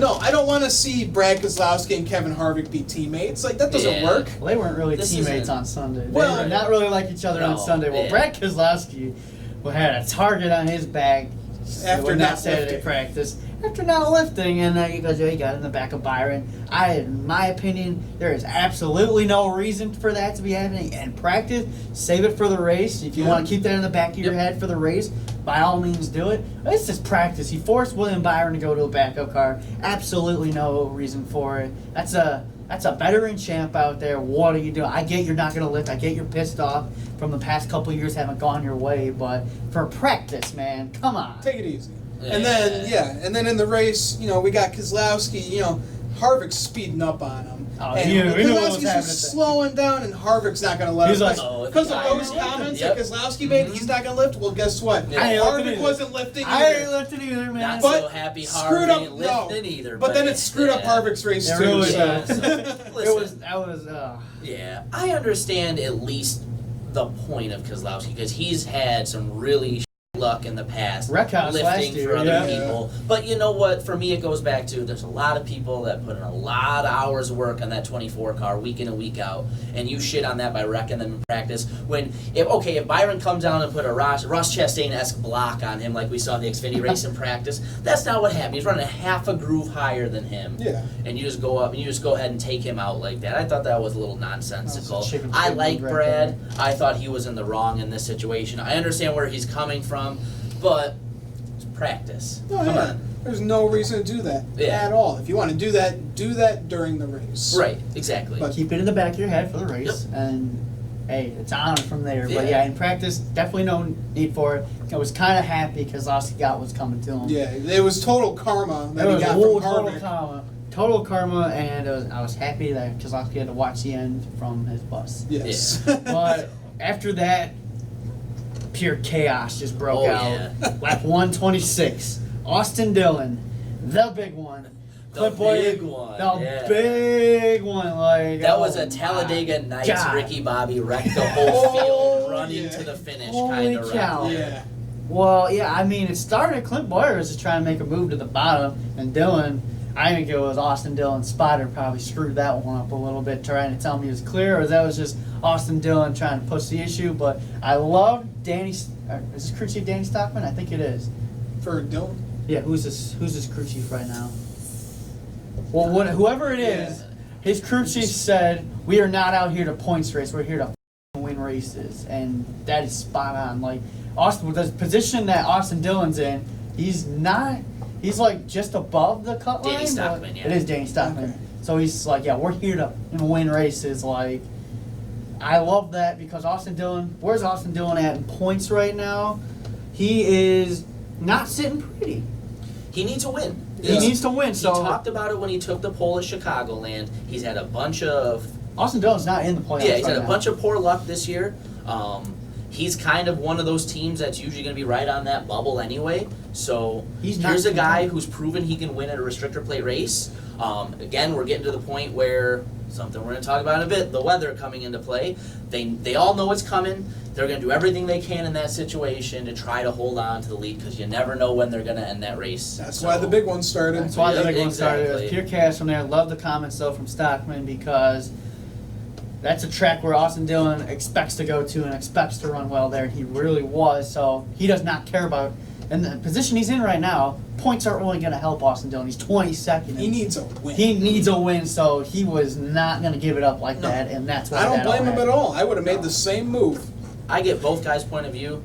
As they like to say, it's just one of them racing deals. One of them Exactly. racing. That's racing, man. Yep. Just one of them It was deals. rough because the big one took out a lot of competitors. Everybody. Pretty much everybody. Yeah. I remember going back because I was on the golf course during this race, and I'm watching, keeping up with my phone. I had it up on my PlayStation View on my phone. I remember coming back. I saw the big one. Like I went to hit a shot. I come back and I looked at the top 10. I just started laughing. I was like, "Serious? This is who's left at this point in the race?" Oh, absolutely. But that's when the chaos. That's when the chaos really starts is Yeah. after the big ones because we get right as they get the one to go signal. Kurt Busch decides to come down pit road because he thinks they're going back green in a lap. Yeah. But I think he should have stayed out. Well, I hindsight get being the 2020, yeah. I get the point, but I think at that they're gonna if we get back green, everybody's got to pit again. So I know what he's trying to do, but with weather that close to the racetrack and everything, you never know what's gonna happen. It's a 50-50 call. Like they took the call and they lost because of it. Because I think if the thing goes back green, Kurt Busch is going to be a favorite to win after because he was one of the good cars that survived the big one. Right. My opinion, it's a little irresponsible of NASCAR to be telling those guys One to go. Because what does that mean? When those lights go off on that pace car and there's one to go, that means they're coming back to the green here. Now, granted, it was a lightning strike, which that rule is up, that little rule or whatever you want to call is kind of up for its own controversy. But that's what it's telling them. And if I'm Kurt Busch and I'm his crew chief and I'm looking at that right now, seeing the cars in front of me, I'm thinking, hey, I go get some fresh tires, I go get some fuel, I can run to the end, these guys can't, I'm going to eat them up left and right. The cars in front of me are already teams that I should be in front of anyway. I understand exactly where they're coming from, especially with that going on with, like I said, the lights going on the pace car, we're going to one to go. Right. That to me was irresponsible in NASCAR's point, to tell them they're going to go one to go and then bring them back down there. Absolutely. That was really, they kind of took it away from them a little bit in my Man, I opinion. thought I've never heard the term lightning clock so many times in the. I never heard of it before up until this race. Right. Well, they were using it they were using it at Chicagoland too because they got the monsoon after that, so they really didn't have to use it. But I've never heard lightning clock so many times before. Yeah. Right. It was ridiculous because then then everybody's just chilling out again. You gotta wait 30 minutes after every lightning strike. Yeah. We got down to it. It was drivers getting back into their cars. Mm-hmm. We had Bubba Wallace and Daniel Hemrick out there playing football with the fans again. During a lightning strike. They can go and play football, but they can't race. We can't race. Leave the fans up in the stands. Who cares? They can't race the 33 It was funny because even Burton and Junior in the booth really seemed to have no comprehensive knowledge of this rule because they were both kind of like, what's going on here? I've never really heard of this much before, and it's just I don't know. It didn't make any sense to me at all. No. Not at all. But yeah, those guys can go out and play football and the lightning can go away. That sends a weird message. But yep, right as they're about to get back into their car, if they're in their cars, the lightning strike. And then the 30 minutes resets, and then from there, well, there's a guy in the lead right now who's sitting on pit road praying that the rain's going to come. To every god imaginable. To every god imaginable, and his name is Justin Haley. He drives a 77 car for Spire Motorsports. Old charter from Furniture Road. The old charter from Furniture Road. This is an agent-based team. They don't give two shits about winning in the series. All they care about is giving their client seat time, and they care about sponsorship. That is it. They had no business being up at the front. Money. Nope. And the thing that pisses me off so much about this is he didn't lead a goddamn lap under green. He led. They didn't even make it back around when they put the caution lights back on. They brought him straight back down pit road. He did not technically lead a lap. He didn't technically lead a lap. Right. His lap light was when they crossed the halfway part on pit road where they got the start finish line right there. He didn't lead a lap at all. And in the end, this team gets the win. Yeah. It's a really bad look for NASCAR. Really bad look for NASCAR because Justin Haley was not competitive at all in this race. He was 27th when the big one came out. He had no business being up at the front at the end. Did they finish on the lead lap one time this Not year? one time as that Spire Motorsports car finished on the lead lap. And then him staying out when everyone else is pitting, there's every chance he doesn't finish this lead lap on the lead lap. Not a chance at all. If they get back green, Justin Haley drops like a fell back. Right. Oh my god, it just makes me so mad that he doesn't lead a lap under green, doesn't lead a goddamn lap at all. He wasn't competitive at all. This team doesn't deserve it. That is not how I want to win my first cup race. Right. Is with a dog team like that. Only here for the money, like you guys are saying. I am absolutely furious with this. It just nothing sits right about it at all. Nothing. I agree with you 100%. The whole existence of Spire Motorsports is controversial. This is a joke, right? Yeah. Like, this team's There's no other sport in the world where could you imagine like baseball letting Scott Boras buy a team and still keep his agency? It's as big a conflict of interest as there is. Yeah. I'm all for new teams finding a way into NASCAR. I'm all for new ownership, things like that. That's the only way the sport's going to grow. But come on, anybody with a brain looking into the sport knows exactly what's going on here. This team's here to make a buck. They bought the FRR. Their charter, just so it's the most expensive one. They're more or less a start and park team every week. They get more money from these races because that car was very, very competitive from 2016 through 2018. So they get more prize money technically. Right. Exactly. It's ridiculous. Now, absolutely ridiculous. I saw guys on Twitter like Garrett Smithley, I think it was, kind of defending them. Who knows what they're going to turn into? Okay, again, we don't know what's going to happen in the future.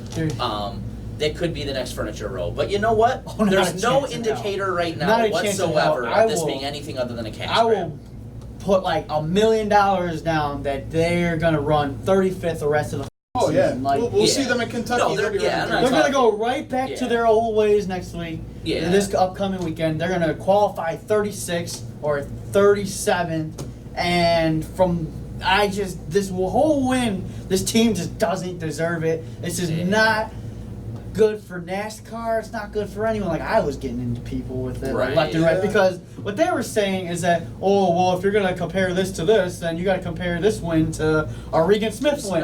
Here's the thing about the Regan Smith win is that he actually led laps under green. He actually showed like he had a competitive car and he had a business being up there. So Regan Smith deserved to win that race. Right. Justin Haley did not deserve to win that race. He was around like 27th. It was 27th. He came from 27th, and because he stayed out, Like, okay, good move by your crew chief there to stay out, but if we go back green, you're screwed, man. Right. And yeah, that's the kicker for it to me, even too. Is had he just been the first car through and wins, okay, that's plate racing, but then NASCAR unintentionally taken away from, because if I remember right, Kurt Busch and William Byron both pit because they came out 1-2, right? Because there's no other way Haley comes out ahead of both of them there. No. So.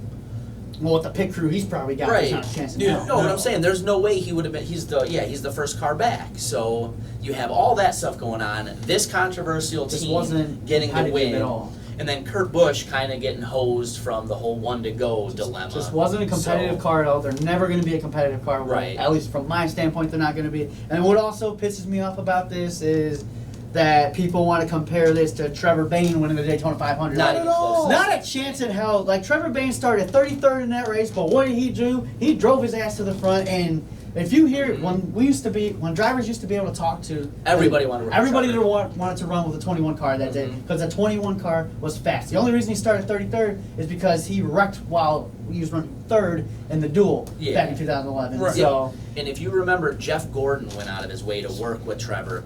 That guy doesn't work with just anybody, especially in a situation like that. He saw Trevor's maturity. He saw Trevor drive and how fast that 21 car was. He wanted to work with him. David Reagan. Hey, David, this is Trevor Bayne. You want me to push you? Hell yeah, I want you to push me, man. Like, come on. Everybody was on that. He put NASCAR on notice in that race for a little bit. Now, granted, it didn't work out, but there was a little while there where people were like, ooh, Trevor Bayne might be something. Yeah. That was a whole different deal. I was really disheartened to even see those two things be compared. Like, there's no way. Trevor Bayne was out. He won the race. He actually won the race under green. He led, I think, 11 laps in that race, which, okay, yeah. That's 11 laps. He led 11 laps compared to Haley's, I'm calling it 0 laps.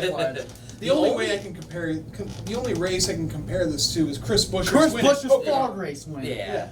Because that was also ridiculous. Like, some of these finishes, it just ties back into the whole, what are we going to do with the whole weather situation? There's got to be a better system. Well, listen, here's what I think. Like I was saying earlier, NASCAR got this wrong from the beginning. I'm going to guess, just like we were kind of saying earlier, it has something to do with TV time, but we all have radar, we all have forecasts, we can all see what's going on. We started this race at 1 o'clock Eastern, right? We couldn't have moved that to 10. We could move that to 11. If they raced at 11:30, they get those 33 laps in. And we never have to worry about this. No you know what it was? World Cup. I was going to say, it had to be a TV deal. It had to be. Yes, because no other way. They start so many races, like, Monday. They do like 11 Eastern. And then this Michigan race got moved to 3 because of the World Cup. Yeah, so, I'm kind of glad it's over. Congrats USA, but damn, that ruined the fucking race, man. And then for me, too, if you want to fix it, another easy thing you can do, okay, so they come back down for the yellow after the wreck. Kurt gets hosed the way he does. Why can't we just make a rule where the field freezes at the point of the yellow unless we get back green? So that way Kurt and those guys aren't getting penalized for trying to what happens if they do end up going green, because that's what he's doing. He's preparing for what he was told that they were going green flag racing, and they didn't. NASCAR. Yeah. Kurt deserved that one. Or really deserved to win that race. Or why don't we just revert to stage 2? Maybe that one's not the best example because it's a lot like, if somebody gets disqualified, you're going back further in the race and things happened after that. Right. But either one of those is much better than a situation like this. So. At the end of the day, terrible look for NASCAR. This team doesn't deserve it. They're going to be running 35th throughout the rest of the season. You're never going to see them be competitive again. Yeah. We got one more plate race. Maybe they show up again. And maybe here's what I have to say. Like, if Justin Haley can come back in October and Talladega and back it up with another win in that car, and he actually wins it, sure, I will cool off a little bit, but this just really has me fuming because he didn't, in my mind, he didn't lead a single lap in that race, so he should not be the winner. But no criticism. Of the driver. He was just in the right place at the right time. Right place, right time. It's just going to look so bad because of the team that Spire Motorsports is. Right. That's my biggest problem with the whole situation. You're seeing a lot of people drag Justin Haley through the mud. It's not him. There's nothing he's doing wrong there. He was asked to drive the car in the Cup Series to get a little experience before he's ready to go there. He'd be stupid to say no. They did in the race what they were supposed to do. They got to the front. They played this system. It's a lot like the old saying, don't hate the player, hate the game. I think there's more of a duality to it. You can be critical of NASCAR's situation there, critical of the weather, critical of how everything was handled, and not have that reflect on Justin Haley. Because in my opinion, I don't think he did anything wrong there whatsoever. He just had to do what he was told to do. Exactly. His team I almost told feel him, bad for the kid. No, I feel bad for him But too he's because getting everyone's shit doing, on. like, you know, like we're not even like I didn't hear any of us mention Justin Haley, like, you know, giving him crap or anything. We mentioned Spire and NASCAR. Spire and NASCAR, Spire does not deserve this because of the team they are. But Justin Haley, you know, that he's only 20 years old. He was put in the right position to quote unquote win this thing.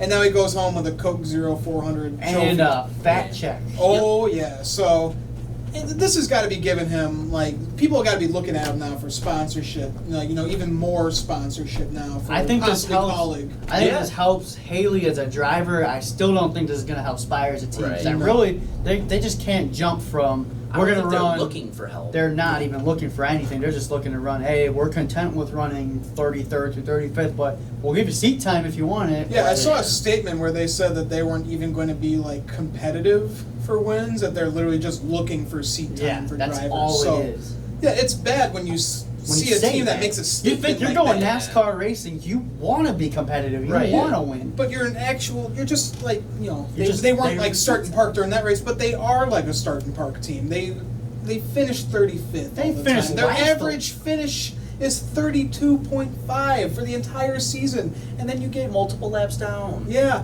and then you get a win at Daytona from just this fluke. Yeah. I don't understand. Listen, at all. I'm the type of person, I like to give everybody the benefit of the doubt until they prove me wrong. There's been nothing with this Spire Motorsports team that's made me have any kind of reasosoning to think they have the best intentions here. I think they're a cash grab. I think they're here for all the wrong reasons. Mm-hmm. I think they're kind of a black mark on the face of NASCAR. These guys really went from the bottom to the top, though, within the last 2 weeks. Chicagoland, they finished 38 out of 38. Couldn't hop in the car. And then they go Solid. win the next week. Like, come on. Worst to first, I like Worst it. to first. I do like it. He only completed 100 laps in the race. Like, oh. Man. Oh, boy. He got a point out of it. Congratulations. Yeah. Oh, it just doesn't help the Spire team at all. I don't think they don't want any help. But I have to say, though, that with it ending the way it did, we saw some real underdogs up there. Well, first of all, cool to see, yeah. First of all, Justin Haley, biggest underdog story, if you want to call it that. I still don't really consider it that because I don't think it's a real race win. I still think biggest underdog win is right here. Yeah, it's I'm just going to Trevor's. keep it like that. I'm sorry for not Ricky getting anything Judd. else. That's my Ricky Reckhouse golf ball. Oh, he had What? it coming too. But you saw some You real. know it's bad when your golf balls wreck. Yeah, right. You saw some real underdogs finish Yeah. well in this race. You got Ty Dillon finishing fourth. Yeah, I was looking to hopefully see him win. That would have been Corey- awesome. Corey LaJoy. Corey was LaJoy up there. finished Landon sixth. Castle, right? Landon Castle was second when Yeah. he came down pit road with Kurt Busch. He Yeah. tweeted after that he gave it away. Here's the thing, like I would have much rather have seen Landon Castle in this race because Landon Castle, the team he's with, the StarCom team he's with, they know they're not the best, but they try. They try. Oh yeah, no, without a doubt. They try, Just and severely underfunded. Landon Castle goes out there and runs as hard as he does. Not saying Justin Haley doesn't, because Justin Haley absolutely does, but just the team that Castle's with versus it's all the team here. The team that Castle's with versus the team Haley was with. Right. That's where I'm getting it from. And then also Landon Castle's just Landon Castle. He's just what a dude he is. Oh yeah, I mean he's a very Fun guy likable to- person. yeah. He can pretty much outdrive the crappy equipment that he's given. So he reminds me a lot of Matt DiBenedetto. Oh, absolutely. They both DiBenedetto's Oh, yeah, not in- DiBenedetto finished ace that Daytona. Yeah, Like, I mean he drives for a lot better equipment than he did last year when he was with Go Fast. He went out on a limb to do that, though. He Yeah. gave it up. He said, I'm not going to drive for you guys anymore. I'm going out to try and find something better. And he got picked up because of the guy's personality. He's Exactly. probably one of the nicest guys you'll meet in the garage. Hard to root against. Really hard to That's root himself, against. Like, All right, so let's get into the Kentucky race coming up this weekend, guys. Who's your picks for this weekend? All right, so Friday, I'm going to go. It's Friday, yeah. I'm going to go out with a boy, man, Ben Rose, going with the truck race. The team really needs it. We talked about it at the beginning of the show. Really needs it. going Ben Rhodes for the Trucks, and how can you pick against Martin Truex Jr. at Kentucky? He's the only guy to win a stage here since we started stage racing, so it's really hard to pick against him. I think MTJ gets a start in a row at Kentucky. Yep. Yeah, I'm right there with you. I think Ben Rhodes, after having a terrible race at Chicagoland, doesn't even get one lap in. Right. He's going to dominate this weekend. I certainly seem to think so.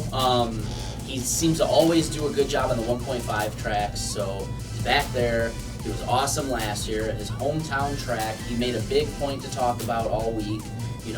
His friends are there, his teachers are there. As he's even said, family, he didn't even know his family showed up for it. So if there's anybody that can use the win, it's him. I think he gets it done in the truck race. Oh, yeah, that's for sure. And then my Cup Series pick, I got Kevin Harvick. I'm going to take him. And maybe we'll see Alex Bowman get another mile and a half win. That would be awesome to see. Definitely. Oh, yeah. Who you got, Gamble Man? For the Cup race, I'm going to go with my guy, Ryan Blaney. He ran second here last year to MTJ. Another guy, he seems to do well in the 1.5 tracks again. He needs the win, solidify his playoff position because he's kind of creeping back and back. So he needs to get something done. The mile and a half, I think, are his best chance to do it unless we get another surprise Roval win. But I think he's the guy that's going to get it done for this week. So I'd say we had ourselves a pretty good show today. So thanks for watching the Stock Car Spectacle. We're going to see you next time. I'm Nick Kinsel. I'm Ian Jordson. And I'm Mike Gamble. Thanks for joining us, Mike. Welcome to the show, man. Yeah. Welcome to the show, Thanks for having me, guys. Thanks for having me. We'll see you next time. Thanks for watching, guys.